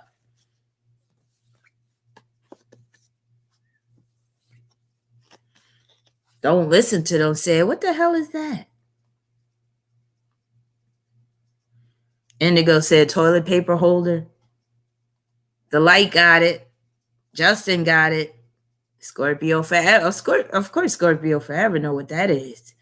It said, did it electric shock you? Don't it look like a spark plug? It sure sparked me up. Call me Sparky. Okay, so we'll go with Scorpio Forever. Yes, that's a vibrator. It's known as a pocket rocket. All right, so let me tell y'all this story. So when me and my son's father were in a relationship, we was living together and all that. No, that's not lip gloss. That's a pocket rocket. It's a pocket vibrator. So we were living together. You know, we was shacked up. Actually, he was living with me, truth be told. Let's be real. So Valentine's Day comes along and he got me like some nice fragrance. It was like, I think it was like Elizabeth Arden green tea or something like that. Very nice smelling. He got me like some, I think lingerie, like a little negligee thing. And then he got me a pocket rocket vibrator. And at the time, like right then and there, my intuition was like, something wasn't right. But then I brushed it off and I was like, oh, that's sweet. Because he knows how I like to get down, right? So when I, unwrapped it and everything and saw the pocket rocket, and I was like, oh, that was sweet. But then little did I know what his ulterior motive was. So let me tell you the ulterior motive. He was like, I got to get her this pocket rocket because this bitch going to need it when I start cheating on her ass. That's what that was about. So if a man buys you a vibrator, a dildo, one of them, mechanical licky things and all that toy stuff, beware, because that could be a sign that he's telling you your ass gonna need that shit because he gonna be out fucking somebody else. Yes, that was the hard lesson I had to learn with that shit. He was a Taurus. And Taurus is about practical concerns. And yes, he gave me a practical gift. And I got a lot of practice with that shit too. And it was good. But the dark side of that was, he was like, she gonna need this shit because I'm gonna be all on these other bitches. Yes. So ladies, if you get a gift like that from a man, look at the underlying motive. Because usually, like, what he's communicating to is, you're going to need this. Because I'm not always going to be around to scratch that itch when it happens. And that's exactly what happened. Nigga started staying the night out. I would cook him dinner every night. Next thing you know, dinner in the microwave all night long. I wake up in the morning, that chicken all hard as wood, all dried up in the microwave because he didn't come home. He didn't eat his food. Oh, yeah. So, and this is true for a lot of gifts that guys give you. Read between the lines. Thank you. Don't listen to them, said it. You got to read between the lines when it comes to these men. So they could even be communicating with you with the certain gifts that they give you. Like, for instance, If he gives you a gift certificate to a hair salon, he telling you that your wig is whack. He telling you that you look raggedy, basically, unless you ask for that gift certificate to the salon. If he gets you a gift certificate to the nail salon so you could get a pedicure, if it specifically says for pedicure, he telling you that your feet are crusty, that your feet need some work. If he gets you a gym membership for your birthday, Valentine's Day, he calling you a fat ass bitch. Get your fat ass in the gym and work the fuck out. That's what I'm saying. You gotta read between the lines, even when these fools give you gifts, because they communicating with you in subtle ways. Yes. If he gets you a gift certificate to a restaurant, he trying to tell your ass that you can't cook. Boom. Read between the lines when it comes to these men and their actions and these so-called gestures of love. Now, I might sound bitter, but let's be real. I got Capricorn moon rising. I don't have no choice but to be bitter. God damn it. But hey, I've been through some shit, and at least you're going to get the real from a bitter bitch than from some bitch that had it good all her damn life in the love department. See, you don't go to them women that had it good all their damn life, the ones that got the Venus trine Saturn, Venus trine Neptune. Those are the bitches that get the Valentine's Day gift. They get the roses on the bed, red carpet rolled out for them, champagne popping, all that stuff. Them Venus trine Neptune, Venus sextile Pluto, Venus trine Pluto. See, I wasn't blessed with that stuff. So I'm on the bitter end. So I'm going to give you the real about how this love game really works. You can't get the real from somebody that had it good all their life, because guess what? They got those rose-tinted glasses on. They can't see clearly. Latasha Ramsey said, Venus and Capricorn. I love your Cap moon, right? Right. You know what? And again, I'm just joking about the bitter part. Actually, I'll say I'm about 20% bitter, but that's going to help me. It's going to help prevent me from getting into the same type of bullshit relationships that I've been in the past. So sometimes bitterness is a good thing. It will keep you remembering what the hell you went through. So yeah, if a dude tried to marry me now, he probably wouldn't have a chance, because I'd be like, where were you? Where were you when I needed you last winter? That's what I would put the Stevie Wonder on his ass. Because yeah, I'm not having it. I needed you about 10, 20 years ago, sucker. And you can't do shit for me now besides pay my bills, right? So yeah. So yeah, that was just my little disclaimer, my little warning, my caveat. Just read between the lines when a guy gives you certain type of gifts. And especially if he gives you that Summer's Eve or Massengill bath kit, he trying to tell you your coochie stank. He gave you the shower gel, the smell goods and all that stuff, the intimate wash. He trying to tell you your coochie stink. He just afraid to tell you. So again, if he runs you a hot bath Valentine's Day night, he might be trying to send you a message like, you shit a little tart. You need to get in there and like soak that shit out, like, marinate that shit, because it's a little tart. So I'm saying read between the lines. Read between the lines, ladies. Awkward Letter said Taurus men hit women, and if his last name is Brown, well, you just don't stand a chance. I love that type of wisdom. That's what I'm talking. That's what you call that real world wisdom right there. She said if his last name is Brown, you can't get down. She said if his last name is Brown, don't stick around. So that's what I'm talking about. Now, why Awkward Letter? Why Brown? All right, let me get back to these questions. But explain to us the science behind this last name Brown. Nino Brown. Who else was a Brown? Nicole Brown Simpson. She got killed. Let me see. Who else is the last? Bobby Brown. Damn. But none of those are Taurus though. So who's a Taurus with the last name Brown that we can use as an example? All right. Who else had a question? I'm scrolling up to see. King of Wands laughing. I got Venus trine Saturn. Well, whoop-de-doo. Good for you. It's like, that's my bitter side coming out. I guess you're going to be happily ever after, like Case. To be ever happily ever after.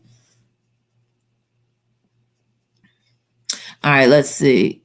Lakeisha said, I'm about sick of him. Moonlight Orange said, I'm so naive. My friend, best friend, gave her Leo a vibrator, and he's always in and out of her life. I told you he knew what he was doing, because I'm telling you, these men ain't stupid. We're the ones that get stupid for these men, and we think it's some cute gift, and they're trying to send us a message. Again, you're going to need this vibrator, because I'm not always going to be around to hit it when your little kitty cat get hungry, because I'm going to be up in some other stuff. All right, King Jason, thank you for your super chat. You said, should I move to Houston or stay in Arizona?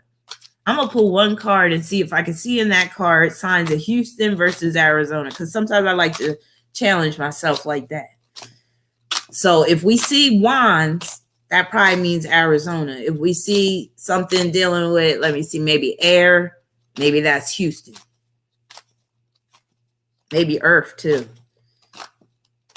Should you move to Houston or stay in Arizona? But that pocket rock is cute though, right? It was the cuteness of it that got me fooled at first. I was all like, oh, look at this cute thing. I was like, I could put it in my purse. I could take it to work. Oh, he's so sweet. Little did I know, he had a hidden agenda. And I never took it to work, by the way. I wasn't that horny. But that shit was powerful, ladies. Y'all need a little stimulation, you need a little afternoon delight, and you don't have a Gemini to hit it and quit it real quick, get yourself a little pocket rocket, excuse yourself, go to your car, and, turn the music on real loud, so when you start being like, they don't hear you. Be all good. Have your own Valentine's Day. I'm getting flashbacks of that pocket rocket.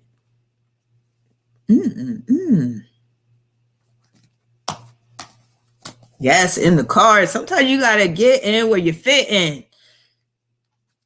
And have any of you ladies ever had a boyfriend that hated the fact that you had a vibrator? I had a man like that before.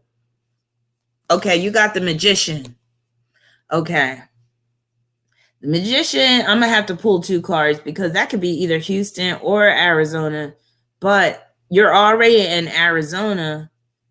And I feel like it's saying stay in Arizona, but I'm going to pull two different cards for you, because that Magician, it could be either or, really. But really, it's like stay where you feel the most confident, really. What am I looking at, Jason, in that picture? What is that? Got me thinking about penis with that thing. What is that stick-looking thing in your profile picture?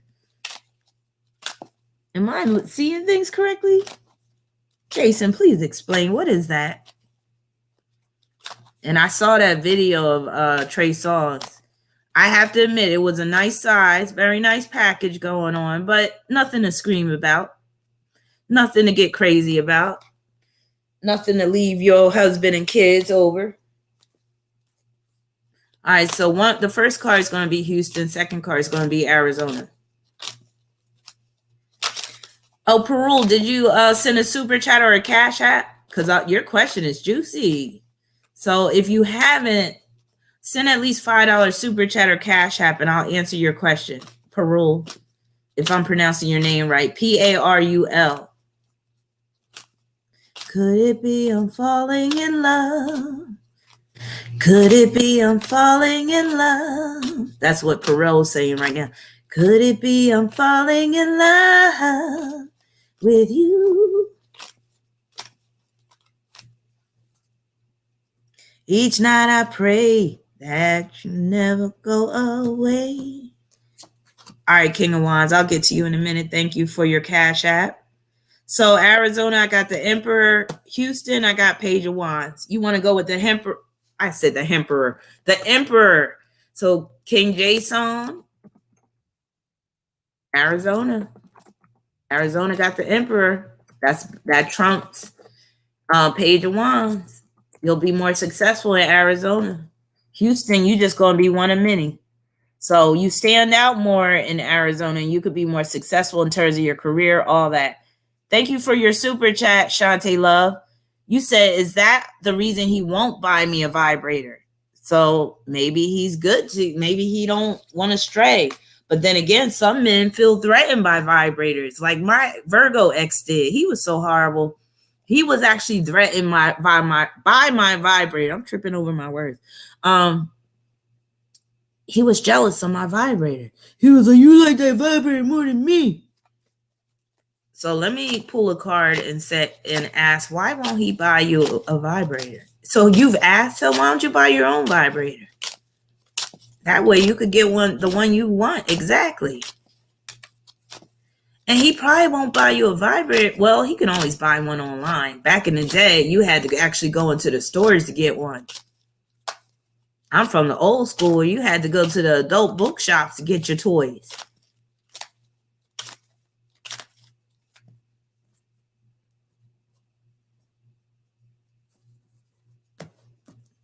Girl, he won't buy you a vibrator because he just cheap. No, I'm just playing. That's not it.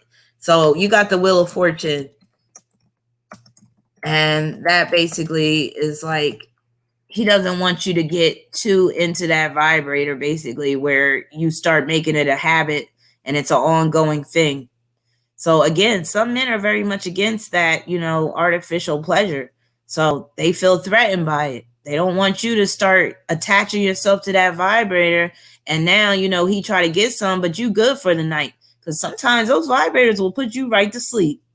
Yep, you be curled up in a fetal position, thumb in your mouth, like, yeah. Mm-hmm. You said he cut it up. Okay, somebody sent me a super chat. Bobo's daughter. Bobo's daughter said, will my job offer me a severance package or will I have to quit? Sound like you gave them an ultimatum. I like that. Will you be offered a severance package or will you have to quit? Are they trying to force you to get the shot too? People quitting their jobs left and right nowadays, and I love it. So Daniel, you sent me a super chat or a cash app because I see you have a question as well. I know King of Wands has a question too. Look like you gonna get that severance package, girl. Ooh, that's good. I've never gotten a severance package. I don't even know what that feels like, but that must be hella good to get one of those. So you got the Two of Cups. I'm saying severance package. Yes. She about to get that bag and then be like, fuck y'all, I'm out. Yes, that's the best way to leave a job. All right, let's see. Who else we got? King of Wands. Where's my King of Wands at? I'm sorry, King of Wands. Every time I see your name, my heart flutter because I love me some King of Wands. And I hope you look as good as I think you do with that King of Wands. Okay, here you go. And you got Eros trine Sun and Eros conjunct. Damn, King of Wands. No, I'm just.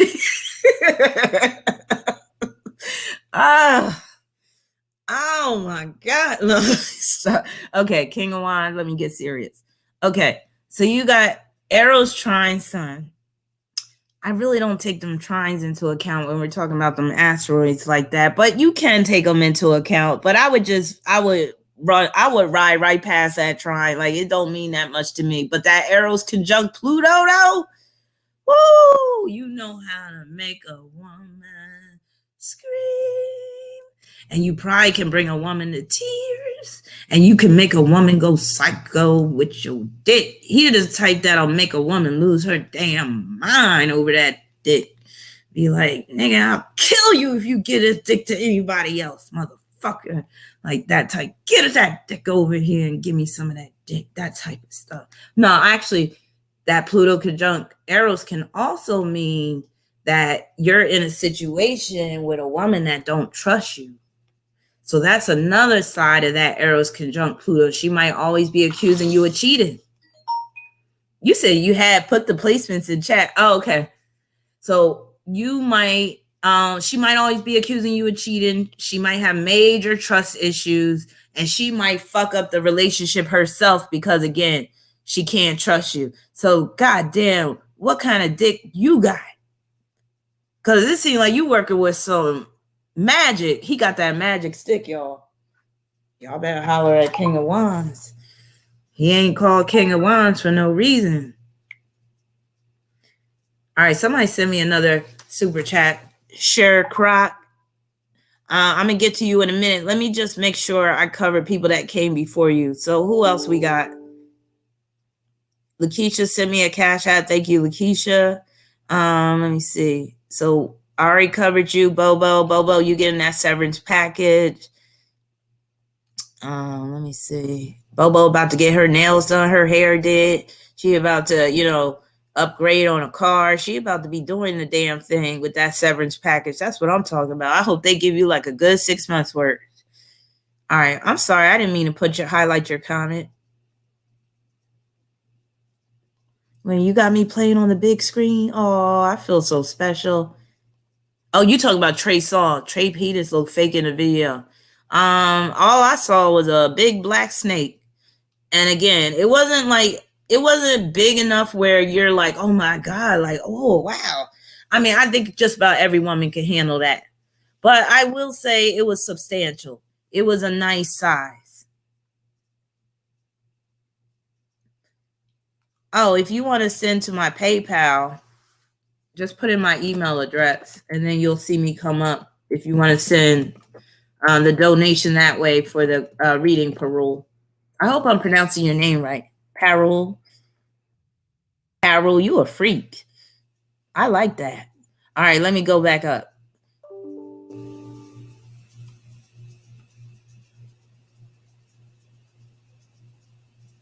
All right, Daniel. Daniel, did you send a super? It's hard for me to keep track. Let me see if I see you in my Cash App. I think. Oh, yes, you did. Okay, here you go. All right, let me get to you, and then I'll get to you, Shakrak. Daniel said, "I have my Mercury and Mars and Aquarius in my third house. I'm currently." Oh, another thing, real quick, King of Wands. You gotta be careful who you deal with sexually. With arrows conjoined Pluto, because you could, like, a lover could be so jealous and so like threaten and think you're gonna cheat. Like, she might start becoming abusive. She might hit you over the head with something or whatever. Yeah, that could be quite challenging if you get with the wrong person with that. But that can also, again, produce a very good sex life, all that good stuff. Oh, you put it all up in there. Now I see it. Real quick, Daniel, let me go back to the King of Wands real quick. What does Eros? So Eros is in Sagittarius in the 8th house.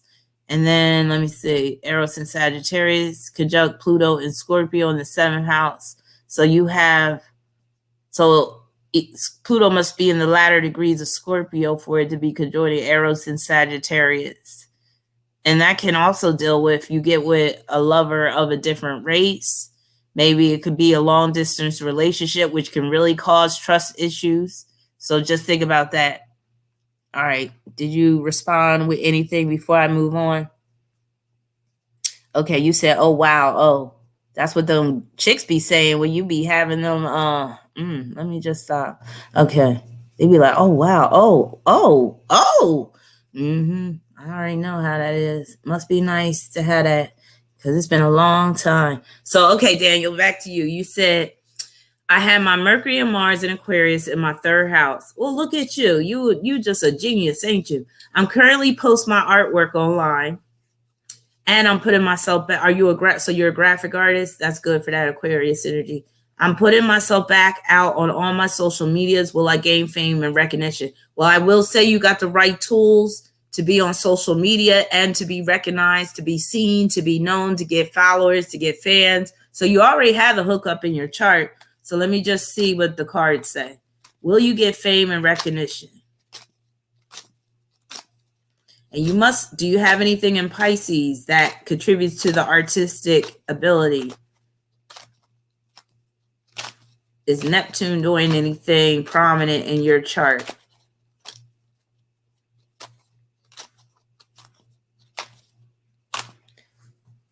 So you had one of your boyfriends Tony said one of her boyfriends cut up her vibrator and tossed it in the road. He was a Virgo. I'm telling you, those Virgos will even become insecure over a freaking vibrator. Isn't that ridiculous? I remember trying to explain that to my ex at the time. I was like, it's an inanimate. Well, actually, it is animated because that shit vibrates. But I was like, I could never get attached to this because a man's not attached to it. And yeah. So you got the Empress, which is a yes, Daniel. You are going to be successful. The Empress is one of the best cards to get in terms of career, if you're asking if you're going to be successful. And the Empress very much does deal with art, deals with beauty. Where are you at? I want to post your question again. So yeah, Daniel, you're going to be successful. And it seems like you're rather still young. So if you start really making a presence on social media now, you're really going to be unstoppable in a year or two or in a few years. I can't see you anymore. Your question. We got Black Umbrella up in here. Wait a minute. Oh, people talking about, oh, I missed the Browns. Awkward. Did you ever provide that explanation about the Brown? Downtown Leroy Brown. James Brown, he's a Taurus. Okay, I get it. Chris Brown is a Taurus. Ooh, I get it now. Bobby Brown, but he's an Aquarius. Let me see. There we go. Yeah, that makes sense. I was listening to a James Brown song today. I'm so conflicted with James Brown because I love his music, but I hate I hate the fact that he was beating on women. He was just an asshole to everybody. Okay, Lex Delight. Should I pay the invoice for an investment for a mentorship helping with starting up my small business? These are some really good questions. Child, I love your eyebrows. What you got in Libra? Because them eyebrows are like perfect. Should I pay the invoice for an investment for a mentorship helping with a starting up of my small business? Investment for a mentorship helping with starting up. Okay, let's see.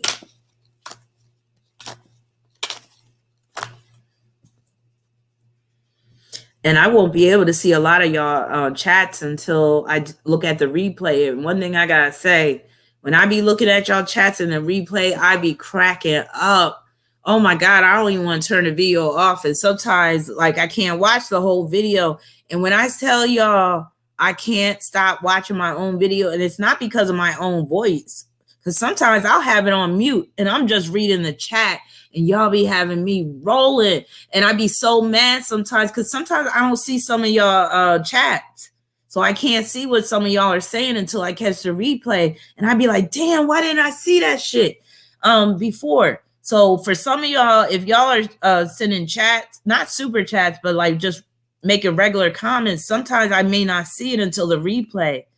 But yeah, and then somebody, who was it that sent me a PayPal donation the other day, and I couldn't respond and say thank you because PayPal didn't provide the email address. So let me just stop and say thank you to that person right now, real quick.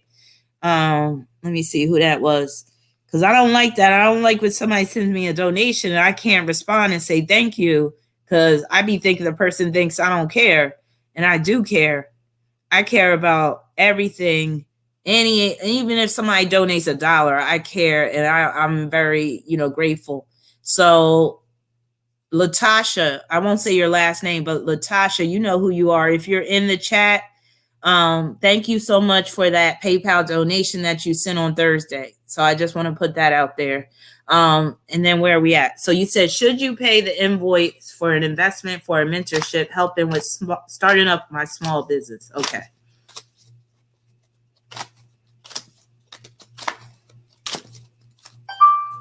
New message is received from Nicole. Oh, that was you. Hey! Oh, there we go. Thank you, Latasha. Yeah, I was all anguished. I was like, how am I going to thank her? I was like, oh my God, I don't have an email address. Okay, I got the world. Wait a minute, where you at? Let me go back to your question.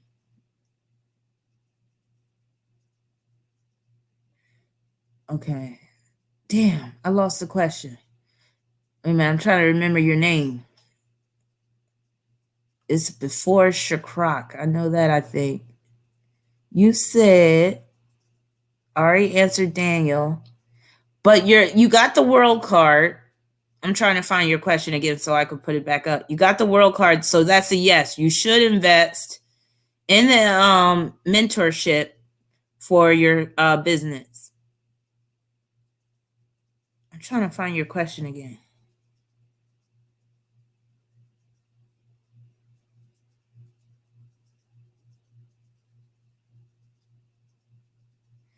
All right. Okay. I got your question, Lakeisha. I'll get to you in a minute, but I'm trying to find that those eyebrows. Where are the little eyebrows at?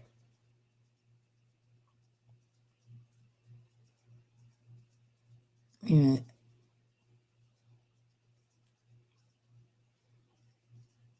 Reminds me, blah, blah, blah, blah, blah. Bro, Lil said, bro, imagine a man tossing a vibrator in the middle of the road and it flies in the air, right? Nowadays, a lot of men are buying vibrators and dildos and shit. Ain't no shame in their game. Okay, here you go. Lex Delight. There you are. So to answer your question, yes. Pay the invoice for an investment in a mentorship helping with starting up your small business. Because you know what that's going to do? Even if you feel like you don't get a lot out of it, I'll say this.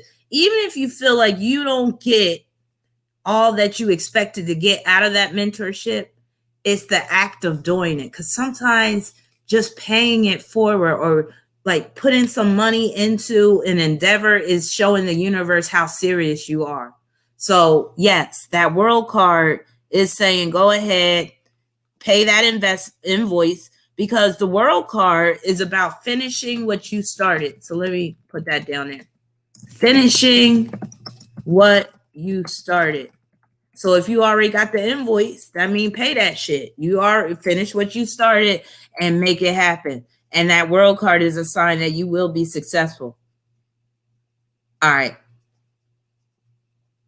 All right. Let me go back. Thank you, Marcus, for your super chat. I'll get to you in a minute. Y'all trying to have me on for 3 hours, but it's all good. I wasn't expecting this all this love, but y'all got questions, which is good though, because that's what I'm here for. All right. And then again, if anybody else sent me a Cash App, posted a super chat, and I didn't get to you, please repost. And before you can write your question, either put Cash App, super chat reading, so I'll be able to see it as I'm scrolling through. So Shakrak said, third house, Venus in Scorpio, conjunct Mercury, Pluto in Scorpio, also square in Aqua, loosely conjunct North Node, and Uranus conjunct Neptune in fifth house, Capricorn. I've been feeling uninspired artistically and would like to know how to remedy things. All right, let's see. Well, with that Venus conjoining Mercury and Pluto in Scorpio, you definitely need to diversify from time to time. So it makes sense that you're feeling uninspired artistically. Like you need to go look at some scenes of death or something with all that Scorpio energy, and that shit will inspire you. You need to look at some type of massacre or some shit like that. Go watch it. No, I didn't even pull a card yet. I'm just playing with you. But sometimes you do got to go kind of on the dark side to be inspired when you got that Scorpio energy. Honestly, yeah, because not all art is all flowers and roses and all peachy keen and stuff. Some art is very dark, and some art is meant to send a message, profound messages, which is what the type of art that Venus and Scorpio can produce. Profound messages that can sometimes be controversial. So even before I pull a card, some of what I'm saying might ring a bell to you. And that's exactly what the cards are saying. So I got the 9 of Swords. Oh, this is lovely. So you got the 9 of Swords in terms of how to remedy things. So what you need to do is you need to venture on the dark side of life and look at some situations involving pain, misery, despair, crisis, chaos, And that way you could be inspired in terms of art, because again, that's that Scorpio type of art anyway. And with Venus being in the third house, it's about things that you might read about, things that you might see in the news, things that, articles that you might read, maybe about some type of murderer or somebody that, rape victims or something like that. And that can inspire you. So sometimes the best art does come from a place of pain and anguish and despair. So you might want to go on that end and really tap into the dark side of that Scorpio energy and produce some art that's really cathartic for people, that's transformative, that's profound, and that could even be a little controversial. So kind of go out more on the edge and, kind of go further in terms of how you could be inspired. Because again, could be a car accident that's on the side of the road. That could be inspiration as well. Oh, yeah. So just put in my email address. I have a PayPal.me, but I can't remember how what the address is. But if you just put in my email address to PayPal, you'll be able to send me a donation, Krutika. Thank you. All right. Let me see. Marcus, I'm going to get to you. I'm going to see if somebody posted something before you. So I hope I answered your question, Sure Croc. So you got the 9 of Swords, but you did donate $20. So I'll just do a 4-card reading real quick, just to look a little deeper into this. Deep, deep down inside, deep, deep down inside, deep, deep down inside, deep, deep down inside. That's for all my house fans. Walk with me, love. Ooh, I used to love me some house music. Don't make me wait. Come into my house. Give me body. Yeah, where's A. McKinney? Don't make me wait. Come into my house. Give me body. Who sang that? Don't make me wait. Come into my house. Thank you, Siobhan, because A. McKinney did send me a Cash App and I haven't heard from her. Or is that Adrian? Let me see if she posted the question in the super chat thing. Don't make me wait. Come into my house. Give me body. Oh, Lakeisha, I got you too. Okay, let me keep track. So we got Lakeisha. I got to answer your question. A. McKinney. And yeah, you said for a card reading, let me know if I didn't answer your question, post your question, but make sure you put like Cash App or Super Chat, whichever one you did, so I can, oh, there you go. Post your question and make sure you put Cash App in front of it so I can easily find it. Oh yeah, Lil, if I do tarot readings on myself, I did a tarot reading the other day about my business. So yeah, I'll do tarot readings. Let me get rid of this vibrator. Okay. But before I do that, so situation, challenge, advice, outcome for Shakra. I'm gonna have to come up with a nickname for you. I'm gonna call you Croc because I get tongue tied with Shakra. So you got the King of Wands. That's your creativity. You could say that's part of the creative inspiration. So you got the King of Wands for the situation. Your challenge is the 4 of Pentacles, which can cause you to be uninspired, blocked. It means that you're not allowing yourself to go deeper, or you're not allowing yourself to go beyond what you're already capable of. So you got 4 of Pentacles as your challenge. 3 is 9 of Cups.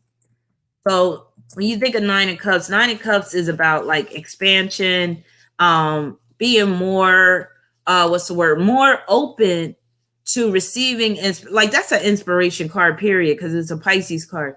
Being more open to receiving inspiration from different sources. So again, inspiration doesn't always have to come from a light end. It can come from the dark side. It can come from, you know, somebody's pain or misery or despair. And then you have the outcome is the Eight of Pentacles, which means that you're going to get your mojo back in terms of artistic expression. You'll probably get it back tomorrow, because usually that's how tarot readings work. Tarot will activate things. It will put things in motion. So, and it's like almost like when you get a tarot reading, the universe is like, now it's like the universe is paying attention. It's like, oh, she got a tarot reading. All right, let me really help her out because she's serious. So you'll be okay. You're gonna get that inspiration back. All right, Lakeisha, and then I will handle Marcus, and then it looks like a few others, and then I'm gonna have to close out because I got a natal chart to do. And I'm actually looking forward to doing this natal chart. Why? I don't know. I just like the work. That's my Capricorn energy. So Lakeisha said, oh, wait a minute. Okay, that's not, let me go back to your question.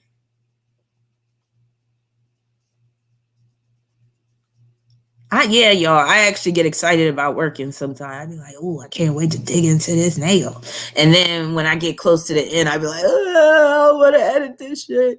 Like the editing, the proofreading and editing part, I wish I could hire somebody to do that, because, oh my God, that's the part that's really tedious. Anything that's tedious, I have a hard time with.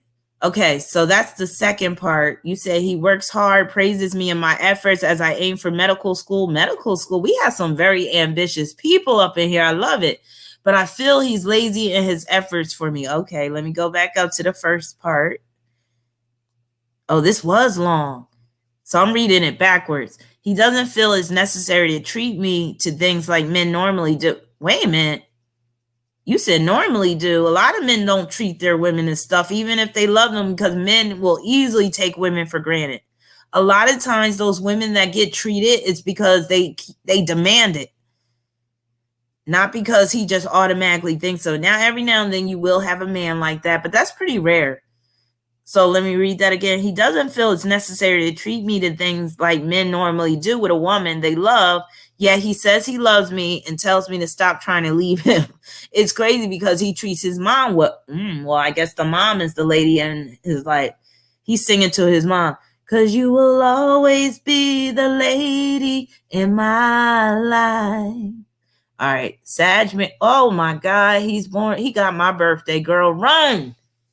Don't ever trust no Sagittarius with my birthday. You know how wicked I am. No, I'm just playing.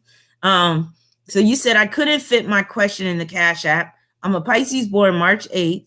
I'm dealing with a Sag man for a while, born December 5th. And his mother is the lady in his life. Okay, so let's see. Now let's go back to your second part. He doesn't feel it's necessary to treat me to things like men normally do with a woman they love. Now, again, get out of that fantasy, because a lot of women don't. Again, a lot of women that get what they want from men is because they demand it. They love, yeah, he loves me, tells me to stop trying to leave him. It's crazy because he treats his mom well. And the ones that do automatically give them women stuff, like nice stuff, a lot of times they're players.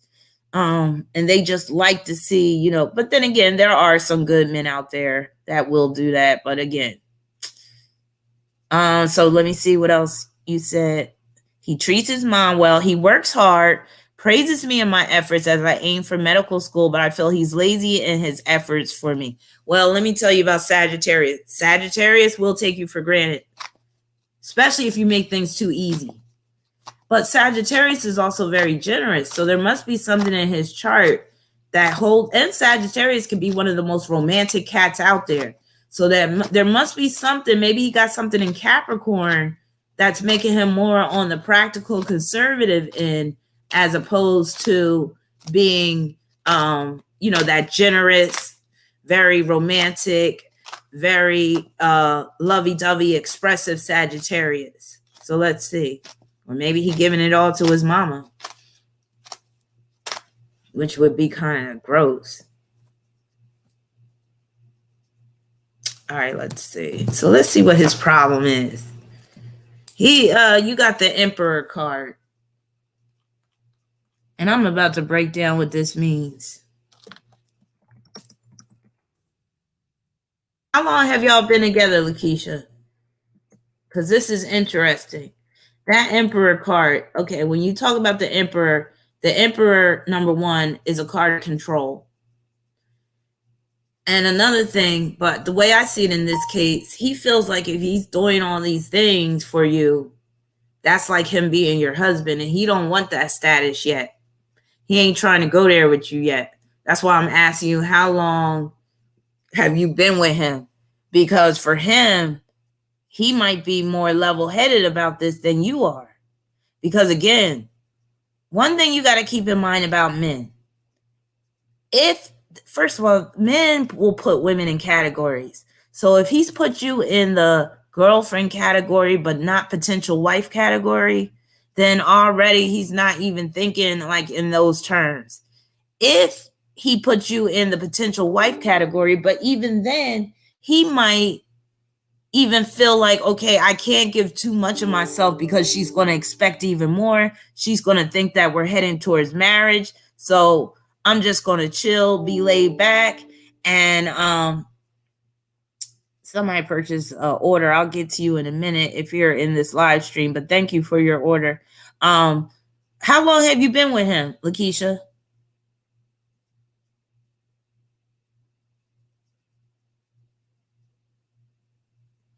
I would say stop making things so easy for him. But it's kind of too late for that, because, and that's another thing about Sag. Sag will be in it for a free-for-all if they could get away with it, where they don't really got to do much to keep you. So you got to keep that in mind too.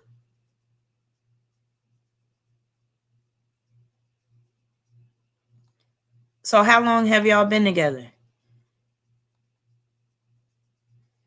So he's giving it all to his mom and his teen daughter. Okay, makes sense. That's the Emperor. The Emperor is the father and the husband.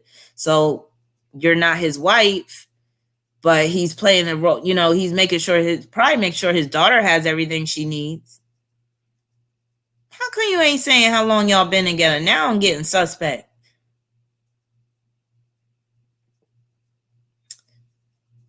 But you get what I'm saying. Okay, Markets, I'm still waiting to see how long y'all been together.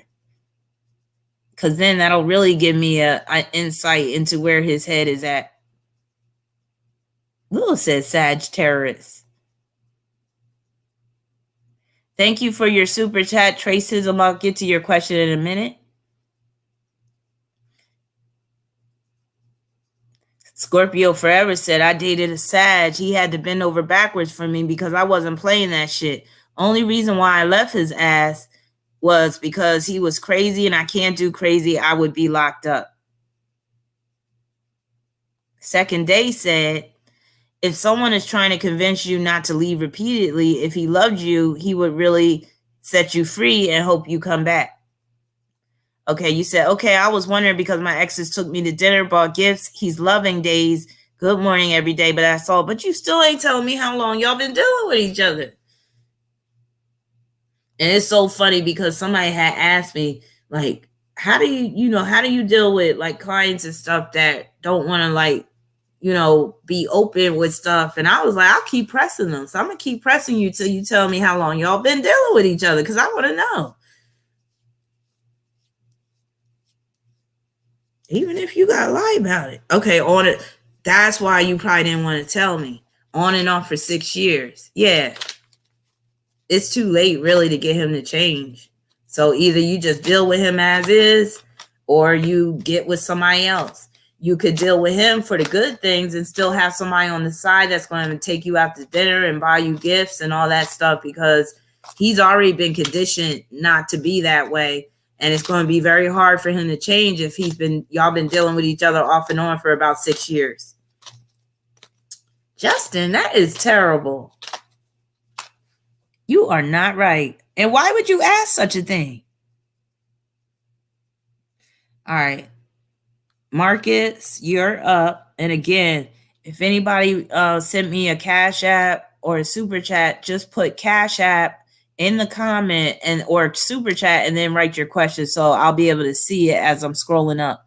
So Marcus, thank you for your Super Chat. You said, since we're talking about Eros and I have mine in the first house in Aries, trining my Sun and Mercury in Leo in the 6th and opposing my Mars and Libra in the 7th, What does that mean? So let's deal with that opposition mainly because, again, a lot of the trines involving asteroids, you're really not going to experience or feel a lot of the times. But the opposition, most likely, especially if it's pretty tight, you will experience that. You will feel that. So you said, let me see, Eros opposing your Mars in Libra in the 7th. I might have wrote about this in your natal chart if it was tight enough. But if it's a wide opposition, because that's another thing with asteroids, unless it's only 1 degree orb, I don't even mess with them. Because again, asteroids, and this is where I get kind of technical with astrology, asteroids don't cast rays. And rays are basically what can contribute to aspects that go beyond the conjunction and the opposition. So because asteroids don't cast rays, you got to keep that orb to a very small degree. And that's what a lot of people don't understand about asteroids. Otherwise, it really won't mean much in your life. So I'm not sure how tight this opposition is, but I'll still break it down for you. So Eros in Aries opposing Mars in Libra in the 7th house. That's almost like you're in a love relationship with someone that doesn't want to settle down. Because Eros is basically that lover that only comes around when, at certain times. And you might feel like you can never have that person fully. Oh, there you go, A. McKinney. So I'll get to you too. You may never feel like you have that person fully. So that could be one of the ones. You might feel like that's the one who got away. It might be where this person is chasing you, like they're pursuing you, but once they have you, boom, they really don't do anything to keep you. It could also be where this person is not really upfront when it comes to their identity. You get it? Because Eros also has a lot to do with a lover's identity, and sometimes that identity could be masked or cloaked. All right, let's see. So you say your second question. So let me go up to your first question, A. McKinney. So I hope that makes sense. And then if we're talking about the trine, that trine can basically produce sex appeal. You could say that the trine involving Eros and Aries and your Sun and Mercury and Leo, that can cause you to be like a sex symbol, have sex appeal. You may not have any problem getting, attracting lovers at least. All right. Let me find your first question, A. McKinney.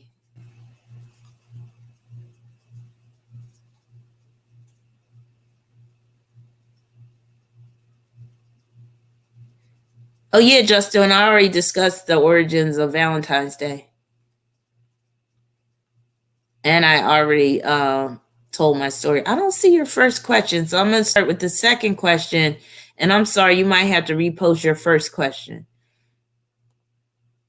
So you said, my second question is, will my surgery be successful and allow me to finally get back to normal? Oh.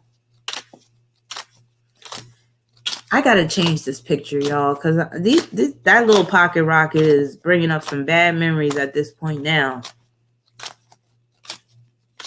Wonder what happened to that thing. You know how you just have possessions and then somehow they just go missing over the years? And it's like, I know I didn't throw that. I don't think I threw that away.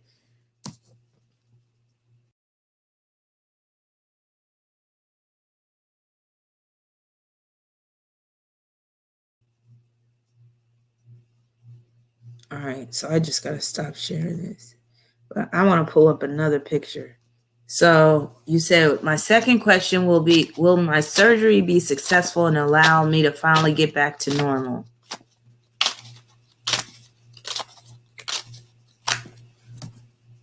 I'm going to post another picture real quick.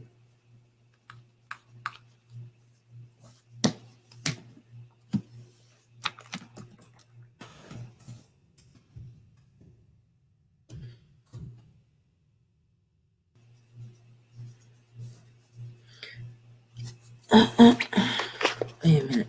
I keep distracting myself because I'm trying to do too much at once. Let me stop. All right. Let me just focus on this real quick.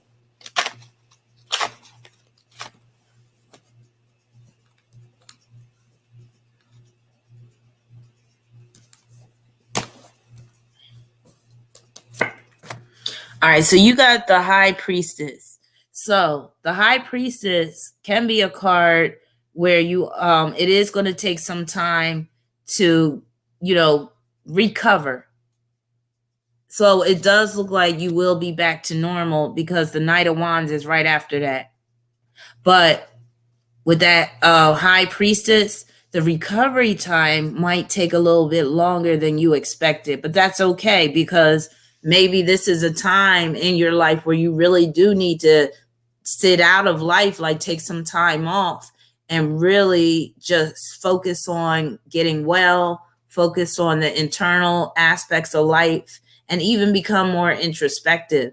So that High Priestess is showing that, you can be at a place where you're at peace in terms of your health, but also where you're going to have to take, some significant time off. But then once you do, you will be back to normal. And the thing is, it's like the more time you take off, the easier it'll be to get back to normal. You know how some people will get surgery and then they try to play the tough guy role and be like, oh, I could get up and I could go back to work and I could do all this type of stuff.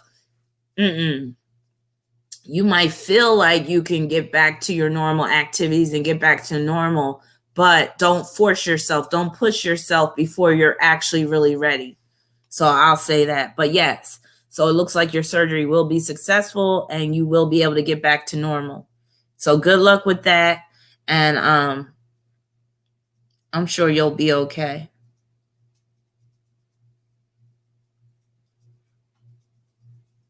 Jason, I answered your question. I said Arizona. Remember, I got the Emperor card. So I don't know if you didn't hear me. But yeah, you got the Emperor card for Arizona. You got Page of Wands for Houston. So Emperor wins out over the Page of Wands. Yeah, I don't think you heard me. I don't know if you stepped away. But yeah, I did answer your question. So Arizona, Jason, is the best bet for you. Wait, who's on the down low? Wait a minute. Wait a minute. What were you saying, Marcus? Okay, what's your second question, Marcus? I'm trying to keep track. Let's see. And then what I'm gonna do is I'm gonna post my email at before I close out. So if I happen to miss anybody, then you can just send your question via email. So Tracism, thank you for your super chat. Oh, celibate for 2 years, girl. I got you beat by what? Is it going on 4 years? Yeah, I got you beat by 2 years. But congratulations, 2 years celibacy. I love it. So Tracism, I've been celibate for 2 years, but my Mars in Scorpio is ready to boogie down. Will I get some this week? Should I? Or should I remain sad? I mean celibate. Well, you could be happy and celibate. You don't necessarily have to be sad and celibate. Get yourself one of them little pocket rockets. Actually, that's no substitute for the real thing. I ain't gonna lie. And with that Mars and Scorpio, you need some of that dick. That kitty cat is all like,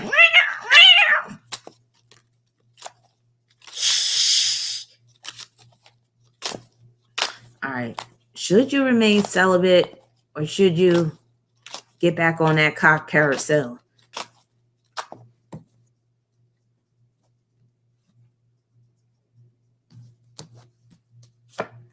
Girl, you got the Page of Swords. Page of Swords, which means you need to continue to be celibate. Page of Swords ain't getting no sex. He's like, nah, nope. Any type of potential sex partners out there, you ain't going to be interested in anyway. Yes, Teen Celibate Gang. Yes. Teen Celibate Gang. Yes, Page of Swords. Make it to 3 years. Make it to your 3-year anniversary. And then when you finally get the right guy, it's going to be that much sweeter. Wait a minute, what's up with the hyperlink? So it's been 4 years for you, Gym Girl?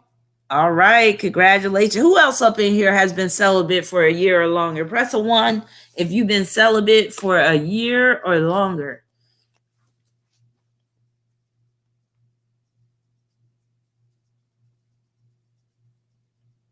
And if you've been celibate, maybe you could provide some tips on how to make it through for those people that are struggling with celibacy. So how are you able to overcome those late night urges? You know, you in bed and you start getting that little itch and you like, damn, vibrator batteries are dead and shit. You like, damn, what do I do? You be thinking about dialing up your ex. So how do some of you guys handle celibacy when those times get hard? How do you make it through? I'm going to press a 1 too because I got years in the game and I'm very proud of myself. Yeah, we all born again virgins up in here, y'all. Get it right. Get it right. Keep it tight. Get it right. Get it right. Keep it tight. Keep it tight. Keep it tight. Keep it tight. Yes.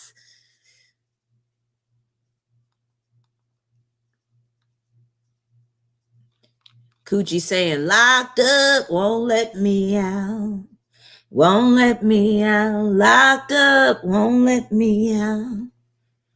Coochie just mourning. Locked up, won't let me out. It won't let me out.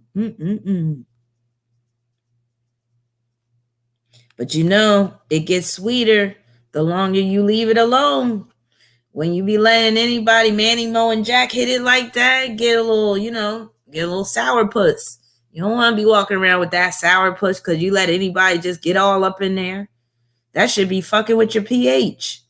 He don't even have to have, tell Bahar I said hi. Hey, Bahar, what you say? Let me slide, I'm tripping. But yeah, you can't be letting Manny, Mo, and Jack and Larry, Mo, and Curly get all up in there, throwing your pH off. So yeah, sometimes the longer you stretch out those celibacy periods, the sweeter it gets. It just start aging like fine wine. All right, wait a minute. Who else we got? What was your other question, Marcus? And A. McKinney, what's your other question? Second Day said, what are your motivations to be celibate? Maybe it served a purpose once, but if circumstances change, follow your heart. I agree, especially if the right person comes along. But why break the celibacy for somebody that ain't worth it? That's my thing. All right, Marcus, second question. Do you see me entering into a relationship soon with someone of good quality, and how should I meet him? I recently joined online dating, and it's been thumbs down. I'm not surprised because there's a lot of trash online and on those online dating sites. If you really think about it, probably some of the worst are on those online dating sites. And a lot of them are already in relationships. A lot of them are married, all types of stuff. So like I told the other person, it's always best to me to meet the person organically. But some people can actually do well meeting somebody online, and you can see it in their chart. So let's see. First, we're going to see, are you going to meet someone soon of good quality?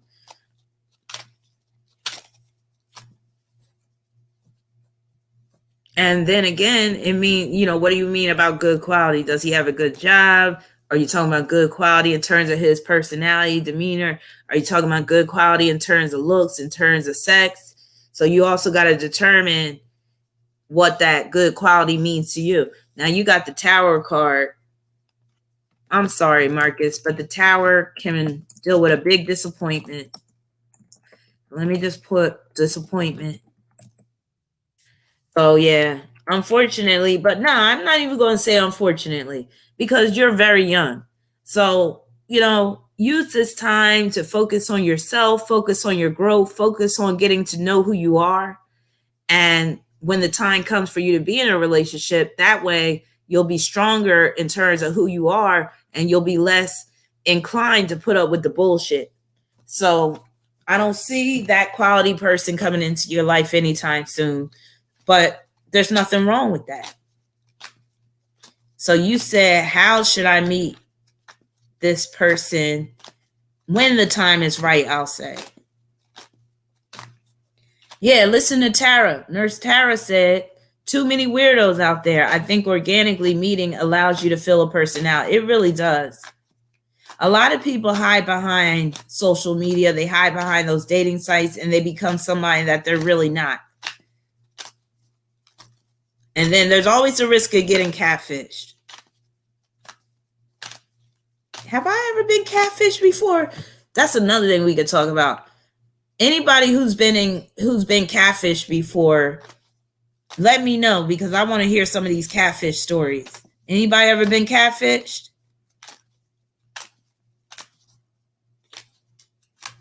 I'd be ready to whoop somebody's ass if they catfish me.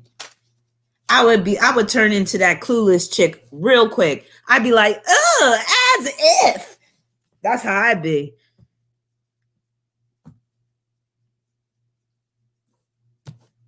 But yeah, people be having the nerve to be doing this catfishing madness. So for where you should meet this person, Marcus, you got the 7 of Pentacles, which means that you should meet them in a garden. No, I'm just playing, not in a garden. 7 of Pentacles could deal with a working situation, but it could also deal with a business type of situation. So it could be somebody that you meet through your business endeavors. So like I said, focus on your career path, focus on work. And a lot of times what's going to happen is if you're, focusing your energy on the career that's really destined for you, that will put you in a position to meet potential mates that are kind of on your level. If they're, if you're choosing people that are within your field or that are within that scene, social scene or whatever like that. Indigo said, I find that when you're not searching for love and learn to love yourself, you will attract love to you. I agree. And that's why I'm advising Marcus to really put himself into his career and really take time now to get to know who he is, get to know, what he likes, what he doesn't like, who he could tolerate, what he couldn't tolerate, and all that. Justin said only thirsty people get catfished. Do you really believe that? Do you think that it's possible for a smart person or a person that has discernment to be catfished? Justin said you should be on FaceTime from the job. I agree with that. Thank you, Kritika.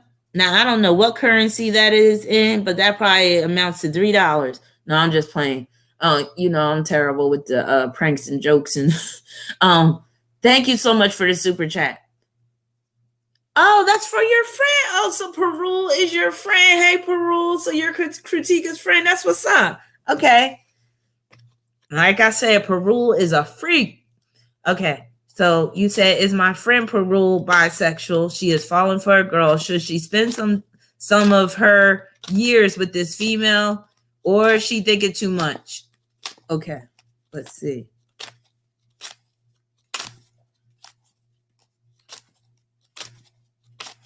So first we're going to get down to, is she bisexual? This will be really juicy to see how the cards show this one.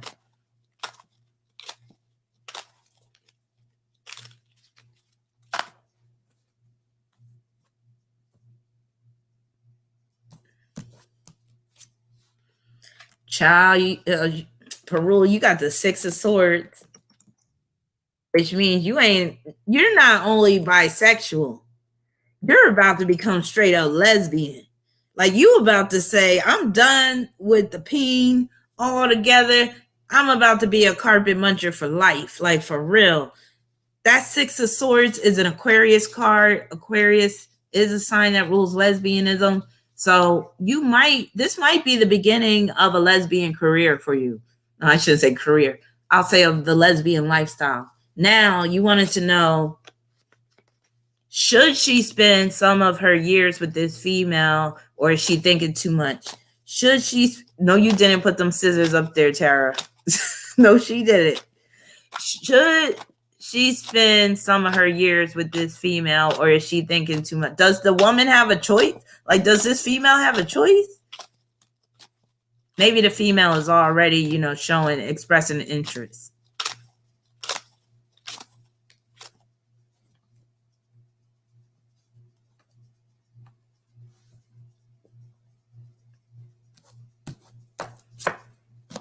Wow, I got the Queen of Wands. That looks like a yes. This woman must be something. Now, I don't like the whole years thing, spending some of her years, but I like rather say spend some time with this female. I don't like putting years on it sometimes, especially with that Queen of Wands. But that Queen of Wands is a good sign that this could be the start of some, like a very significant lesbian love affair, lesbian relationship. Hell, that could be your future wife. But again, I'm very much about testing the waters, and especially again, because I'm speaking from experience, just jumping in with both feet first, and just putting all your all into it before you even know yourself fully, or before you know this person fully, you could end up regretting it. So take your time, take it slow, really get to know this woman, have fun, be her friend first, really build that friendship up, and then let the love just come in naturally. And then, yes, Queen of Wands are the queen of sexy. Yes. So, allow this to unfold naturally. Don't try to rush things. If she starts to get really eager and really wants to lock you down, try to take a little step back. Because again, even though, it's a lesbian relationship and you might not have to deal with some of the bullshit you got to deal with men, lesbians can be a trip too. So everybody can be a trip. So just be careful, because again, you don't want to put all your eggs in one basket with her and then make that mistake, and next thing you know, you find out she's psycho and all that type of stuff. But that Queen of Wands is a pretty good sign. So yeah, I say go for it. And again, like I said, you might be lesbian for the rest of your life with that Six of Swords, or this just could be a little deviation, but I see you being more so on the full-fledged lesbian side. All right. Who else we got? Because I got to get ready and wrap this up. I was not expecting to be on so long, but this is all good. Y'all showing me a lot of love, and hopefully I'm helping a lot of you guys get some insight and guidance on your life, on your situations. Second Day said those sex demons set up shop on those dating apps a lot of times. Tread very lightly. That's very good advice, Second Day. All right. Where we at? Siobhan said, I've been celibate longer than all you combined. Siobhan is the queen of celibacy, I guess. How long it's been, Siobhan? How many years you got? Wait a minute. Did somebody put 8?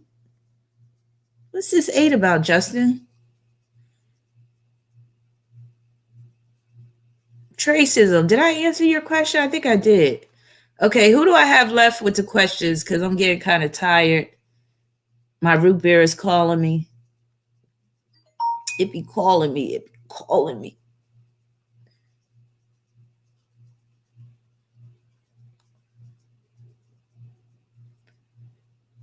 You don't have to be slow with it. But I mean, like, when it comes to getting your heart involved, because I never like to say, thank you, Michelle, for your Cash App. Let me know if you have a question, because I never like to see people get hurt. So, or I don't want you in a situation where things go too fast, and then she ends up becoming attached too quickly, and now you feel like you don't have any space. So I was just saying the Queen of Wands is a good sign. So you haven't had a date since 2004? Damn. Yeah, you topped me with that. Queen of Wands is a very positive card in terms of a relationship with a woman. So I'm basically saying go for it with her. But don't lose your head over it. Just, let this unfold naturally. Allow yourself to fall in love when the time is right, but make sure you really know yourself and that you really know her. And I was saying build a solid friendship with her first. And if you have that solid friendship with her, it'll make the relationship that much smoother. Because when y'all get into your little tips, at least you have your friendship to fall back on. But that Queen of Wands, you could be having some real good loving, though. So that's a good sign. All right. Let's see. Before I get to Croc, who else we got? But thank you very much for the donation, that lovely donation. I think this is the first time. What type of currency is that? So I can brag and say I got some money in a certain type of currency. So what is that? Is that the Indian currency? I don't know what it's called. Is that, or is that dirhams? Let me see. Currency of India. That's pretty dope. Oh, is that a rupee?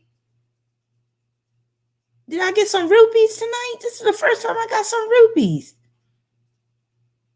Yeah, you kind of late, NYC. I'm about to log off after I answer a few more questions, but it's all good because you could catch the replay.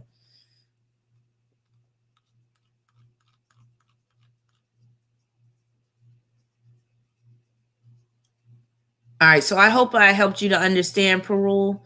Let me see. Who else we got before I answer this last question? And then I'm about to roll up out of here. So Lilith said, I remember I catfished one of my male friends just for giggles. I was like 13 years old. Well, that don't count because, you're 13. But that must have been funny. All right, Marcus said, it's hard because I'm always thinking about love, but I'll try to think about other things. Well, you're a Leo. Leos are so much about love. It's ridiculous. Love yourself, though. Really get into loving yourself, but not in a way where you let your ego get out of control. But yes, love yourself first, and then it'll be easier for people to love you.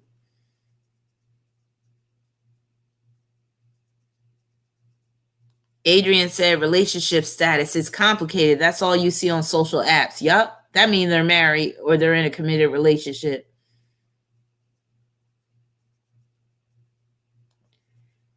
Monique does it better. Said, I have dated online, just fine. Research. Yes, definitely want to research these people. And again, some people have a better chance at online dating than others. For some, it can really be a wonderful thing and they can meet the love of their life. For others, it could be a total nightmare. So you really got to see what's in your chart. Like if you got Pluto in the 11th house, unless you just going online for sex, I would leave online dating alone. Saturn in the 11th house, especially if it's in certain signs. If you are just like, if you're looking for a serious relationship, or if Neptune's in the 11th house, I would leave online dating alone. So you really need to have a good, like that 11th house should be in good shape. If you got Venus in the 11th and it's in positive aspect with other planets or points in your chart, that could be a good sign that you're going to be good with online dating. Moonlight Orange said, and the law protects the dating site. The law isn't for us women. Don't listen to them. Said, yeah, I'm scared of ending up on a true crime podcast, right? But some people that you meet in person could be the same way. So we're taking a risk anytime we deal with new people, especially nowadays, because people are just crazy. Moonlight Orange said, I seen on Hulu a special about online dating and people finding the devil on there. Girls get drug raped and they kill you. Damn. All right, what other comments we have before we get into this last question? So I think I only have one last question left, and that is Croc. And if there anybody else that I overlooked, now's your time to repost your question before, because you got about maybe 5-7 minutes left. Wait a minute, somebody told Lakeisha, I vote leave him. I kind of agree. It's been long enough, unless there's still redeeming qualities about him that you feel like he's still a keeper in some ways. Otherwise, it just seems like he's just getting the milk for free. All right. Okay. So C. Thomas, I see you. Thank you so much for your super chat. So let me know if you have a question. So you said, I saw the other day about an online date where the girl was murdered. Damn. Okay, so you said the Leo I've been dealing with for years refuses to be in a committed relationship. He will be my February forever if I let him. Wait a minute, your Feb forever? Oh, friends with benefits? Oh, I didn't even know that's what that meant. So he will be my friends with benefits if I let him. Well, Leos, they can be perennial players. It can be very hard to get a Leo to settle down. And if he hasn't settled down by now, actually, I'll tell you, he'll settle down once he gets old enough where he can't attract the women like he used to. That's when he'll settle down with you, which is messed up because that's when he won't be able to get it up anymore, or he won't be able to, work it like he used to be, because he's going to be all old and feeble and shit, and you're going to have to be feeding him soup and shit. Damn, that's messed up. Second, they asked, do I work with crystals and what's your opinion about them? Yeah, well, I can't say I work with crystals, but I have a whole bunch of crystals. I have books on crystals. I love crystals, but it's not like I do crystal work. Like, I don't do crystal readings or crystal healing. That's what my sister does. Matter of fact, what's my sister's website? Because my sister sells crystals. She sells different spirits. She got her own spiritual supply shop. But I'll actually talk to her and see about if she wants me to promote her shop and stuff on my site. But what was I going to say? Where's that question? So let me see. See, Thomas, did you have a question about this Leo man? So you said you told me about him in my reading a few years ago that he had issues with women. I didn't listen because that dick was probably real good. That's why you was like, fuck what Rahbinah got to say. She don't know what the hell I got over here. But yeah, hey, all is not lost. I'm sure you had some good time, during that time. And again, this is just a time for you to really reevaluate, especially during Mercury retrograde, and really determine if you want to continue on that road with him if you know he's not going to commit. But again, I'm not the type that's going to throw the baby out with the bathwater. So if he still has some redeeming qualities, then you might want to keep him in your life, but just know that, be realistic about this from here on out, and just say, that, he's just not the one for that committed relationship. Siobhan said, no good till they 1 foot in the grave. Right? That's how they do. That's when they want to be all the husband material and stuff.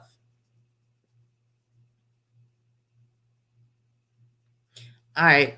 Last question for the night, and then I'm about to get off. So Croc said, can you do Eros in 6th house, Aqua, Sextile Mars, in 4th house, Sagittarius, 2-degree orb, square Mercury, and square? See, those are wide orbs. If I was doing your natal chart, I wouldn't even talk about them because they're too wide. Especially the sextile. Like, this sextile probably won't even, this won't even become manifest in your life. But if you had a conjunction, an opposition, and it was tight, yeah, you would experience that. But let me just tell you about Aquarius, Eros in Aquarius, 6th house. That right there can deal with where you meet a lover through your line of work. Y'all could start off as friends, and then y'all could get something going on a sexual level. Or it can be like you attract a lover who is not fully available to you. So this person could still be somebody that you meet at work, right? But that might be the only time you get to see them, at work. And then, might be because they're already married. Also, he could have a sense of entitlement, or he or she, when it comes to the help that you provide for them because of that 6th house. So that 6th house can be messed up in that respect. The 6th house Eros in Aquarius. If we're talking about sextile Mars, let me see. You said 4th house Sagittarius. Now, the sextile is a positive aspect. So even though I really don't interpret aspects like that, I'll give it a shot. So Mars, Sagittarius, 4th house, sextile Eros in the 6th house in Aquarius. So this could play out as the same kind of scenario, but now, it's saying Mars could represent a man. Sagittarius, 4th house, he could be from another country, nationality especially, could be of a different nationality. There could be cultural differences that actually help you to gain a wider perspective on life, a wider perspective, even in terms of your identity, your personality, all that good stuff. He could teach you a lot. And then you got square Mercury in third house Scorpio. And that's a Y or to have an aspect with an asteroid. But let me see. So you said Eros squaring Mercury in Scorpio. That could be a situation where there's some verbal abuse going on, or even mental abuse, where you feel like this lover is going to drive you crazy. Or how about this? It could be a situation where there's something mysterious about this man. Like he could be an enigma and you're constantly trying to figure this person out. Could be serious trust issues because of the Mercury and Scorpio square and Eros. I'm going to tell you I'm going to tell you how this is going to play out. Now that I think about it, that could be where you're trying to figure out if this person is on the down low. So if it's a man we're talking about, it could be like you might see some things about him that you find are suspect. So then you start, doing little experiments, which could be that Aquarius side, to see if he really swings that way. But the bottom line is it could be something mysterious about a lover that you're constantly trying to figure out. It could be that this person is hiding something and it comes out later. Hell, it could come out through a background check because Scorpio rules background checks. Matter of fact, the fact that you're conscious of this aspect, I would be pulling background checks on every single potential love interest if you want to place focus on this aspect and really because it's like once you start focusing on something, even though it's a 4-degree orb, that shit might manifest. You never know. So that means, any potential mate, you might want to run a background check on them just to be sure. All right. Thank you, Tara, so much. Oh, Tara is treating somebody to a question. That is so nice. I was just saying the other day, I was like, Aquarians are so generous. And Tara is an Aquarius. So, yeah. Indigo said, have I ever thought about hosting a panel of astrologers and fans on YouTube? That's a good point. Maybe I should. I got several astrologer friends, so we could all get together. Matter of fact, one of my astrologer friends just messaged me on Instagram. I got to read and respond to her message. And it seemed like she wants to get together for something. So I'll be reaching out to her. I was just talking to my future protege. So he's a male. And I told him, I was like, the next time I go live, which will be sometime this week, I told him, I was like, I'm going to text you and see if you want to join me on this live and I'll bring you on and stuff so we could collaborate. So I already got some things in the mix working with, dealing with other astrologers. So just stay tuned for that, Indigo, because this is going to be a year where I'm doing some different things in terms of my YouTube channel. So I am getting kind of excited about that. Oh, okay, Croc, thank you for straightening that out. So you're male and straight. Well, it could still play out. It might be where there's something mysterious about the woman that you're dealing with. She could be having a man on the side. So you always got to be careful about that. You may not, she may not be fully done with her ex. And now you got to contend with her ex popping up while you're over there. So always ask a lot of questions, Croc. Ask a lot of questions when you're first meeting somebody. The more questions you ask, the better. Now, I'm not saying ask them a lot of questions like you're interviewing them for a job, but, ask these casual questions and sometimes ask the question more than once to try to catch them in a lie. And when I say more than once, I don't mean on the same day. On Tuesday, you might ask them a question, and then by Saturday, you might ask them the same question, but you rephrase it a little bit because, again, you're trying to trip them up and see if they reveal some stuff that they've been keeping from you. All right, so who has a question? Tara is treating somebody to a question. Krutika said, Nurse Tara. Nurse Tara. Oh, look at that, Tara. That's a sign, Tara. She said, you got a big heart. Are you a Scorpio? Oh, Okay, so who wants to post a question? It has to be a quick question that I can answer with one card.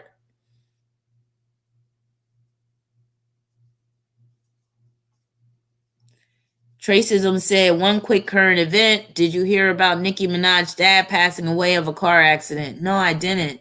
Wow, that's sad. The Lord giveth and the Lord take it away. Because didn't she just have a baby not too long ago? So sometimes that happens. Okay, who got a question? Okay, so Perul gets the free question. So she said, will my friend Kritika crack MBA test this year? Hey, MBA. I got my MBA. It ain't worth a damn, but I got it. I shouldn't say it ain't worth a damn.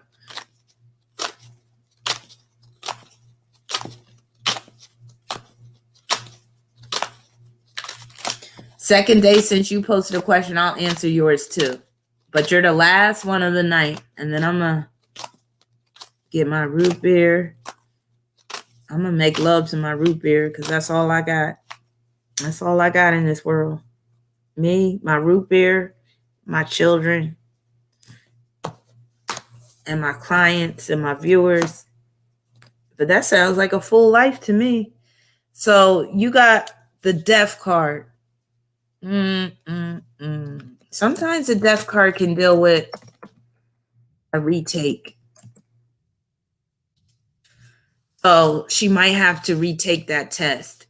So if she doesn't want to have to retake it, that means that she's not ready.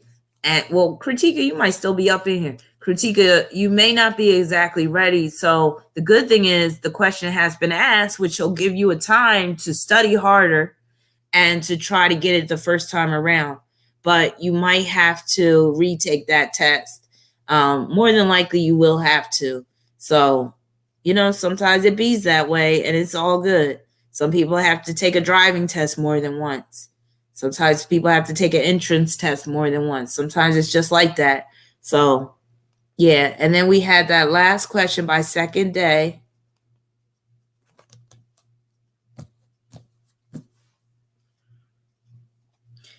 I'm an Aquarius dealing with a Virgo. Should I move on or stick around? And for all, once and for all, it's been a year. Well, you know, a year is not that much. You still don't even know him fully yet. So let's see. But since we're talking about a Virgo, I know you've already been through some shit.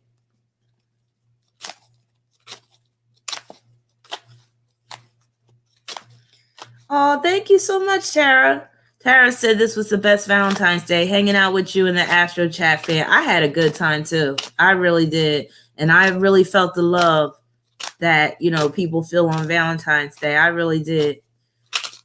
So let's see. Should you stay? Should you go? You don't know. You said it's been a year. Should you move on or stick around once and for all? Even if you move around, even if you move on, that Virgo won't. He'll be tagging along right with you into your new relationship. All right, let's see. You got the 5 of Wands, which I'm saying 5 of Wands. Believe it or not, I'm going to tell you to stick it out, but not for all, not once and for all. I'm going to say stick it out for a little while longer, and then you'll know when it's time to let go. I don't see this turning into something like marriage or anything like that, but I still see that you're not done with him. Like if I told you to move on, because I know how this shit is. When I see that 5 of Wands, I already know what the deal. If I told you to move on, you wouldn't anyway. And like I said, you might move on, but he won't. So it's like I was explaining to one of my students today. Virgo does not take breakups well. And they will try to hold on. So in the process of you trying to break up with him, he's going to be pleading and trying to get you back and all this stuff and win you back over. And you probably will succumb to his attempts or his efforts. And that might happen a few times. So I could tell you're not fully sure yet. So there's no sense breaking it off for you to just go back to him. Yes, Indigo said Virgo will hold on for dear life. So there's no sense breaking up now, because I like to be realistic. So if I see, even though I know that a person should move on, but I see that they won't, even if I'm telling them to move on, because I can tell you to move on, but you won't. Not right now, you won't. And it's mainly dealing with the Virgo because he's going to make it hard for you to move on. So just continue to work things out for now with the intention that this is going to have an expiration date at some point, but just not now. You feel me, second day? So again, there's something about him that's not bad enough for you to fully move on, obviously. And then when you try to move on at this point right now, you're going to be in for some drama. You don't feel like dealing with that when them Virgos are going through that. Well, trust me, I've been through it with 2 of them. You don't want to go down that road unless you're absolutely sure it's over. And you're not absolutely sure it's over yet. So give it some time, have fun, enjoy the benefits of the relationship for what you could get. And then when you're really sure about being done with him, that you'll know when you're really sure, because then there won't be no he won't be able to convince you to come back. Right now, he still has the power to convince you. So you said, I feel like he tests me to see how much I could take. I'm getting to my wit's end. Thanks for, so you're almost done, but you're not fully done yet. Trust me, I already know this because I know the nature of this beast. You're not fully done yet, but you'll probably definitely be done before this year is out.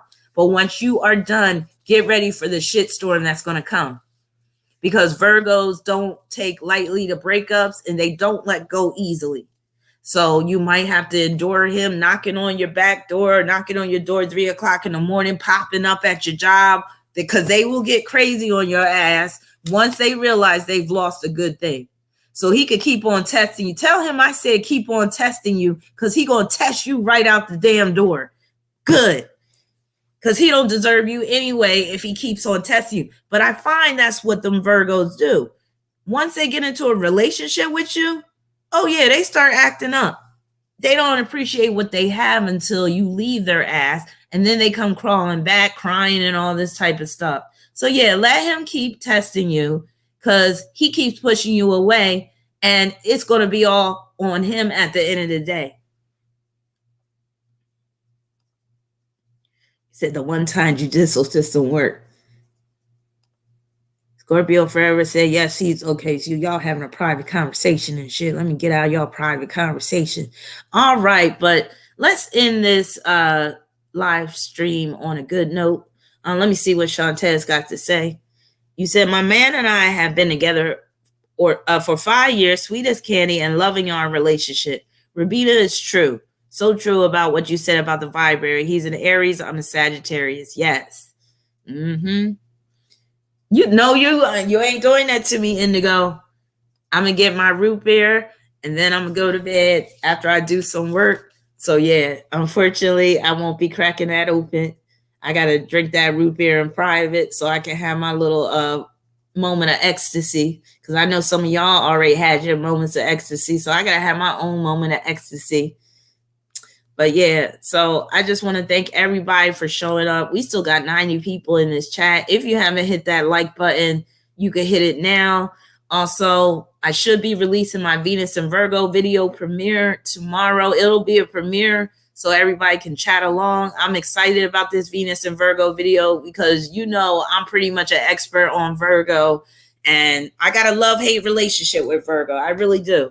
There's parts of Virgo I absolutely love. There's other parts of Virgo I despise. But I tried to approach this video from an objective perspective, and I tried to go easy.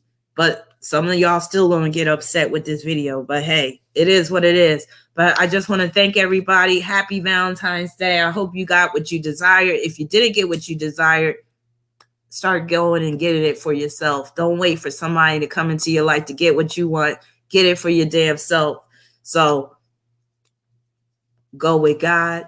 Peace be with you. Peace and blessings. Love you all. And again, if you would like a reading, just go to my website. I'm typing it in the chat. Super chat donations. You can send it to my Cash App if you just want to support my endeavors and help me along, help me to improve my YouTube channel. If you are new to this channel, please like and subscribe. I'll be back with much more video readings. I'm going to be bringing back the case studies so for some of y'all that have missed the case studies, they're coming back. Yeah, this is going to be a big year for my YouTube channel. Patreon coming soon. Stay tuned with that. All right, peace. I'm out. Love y'all.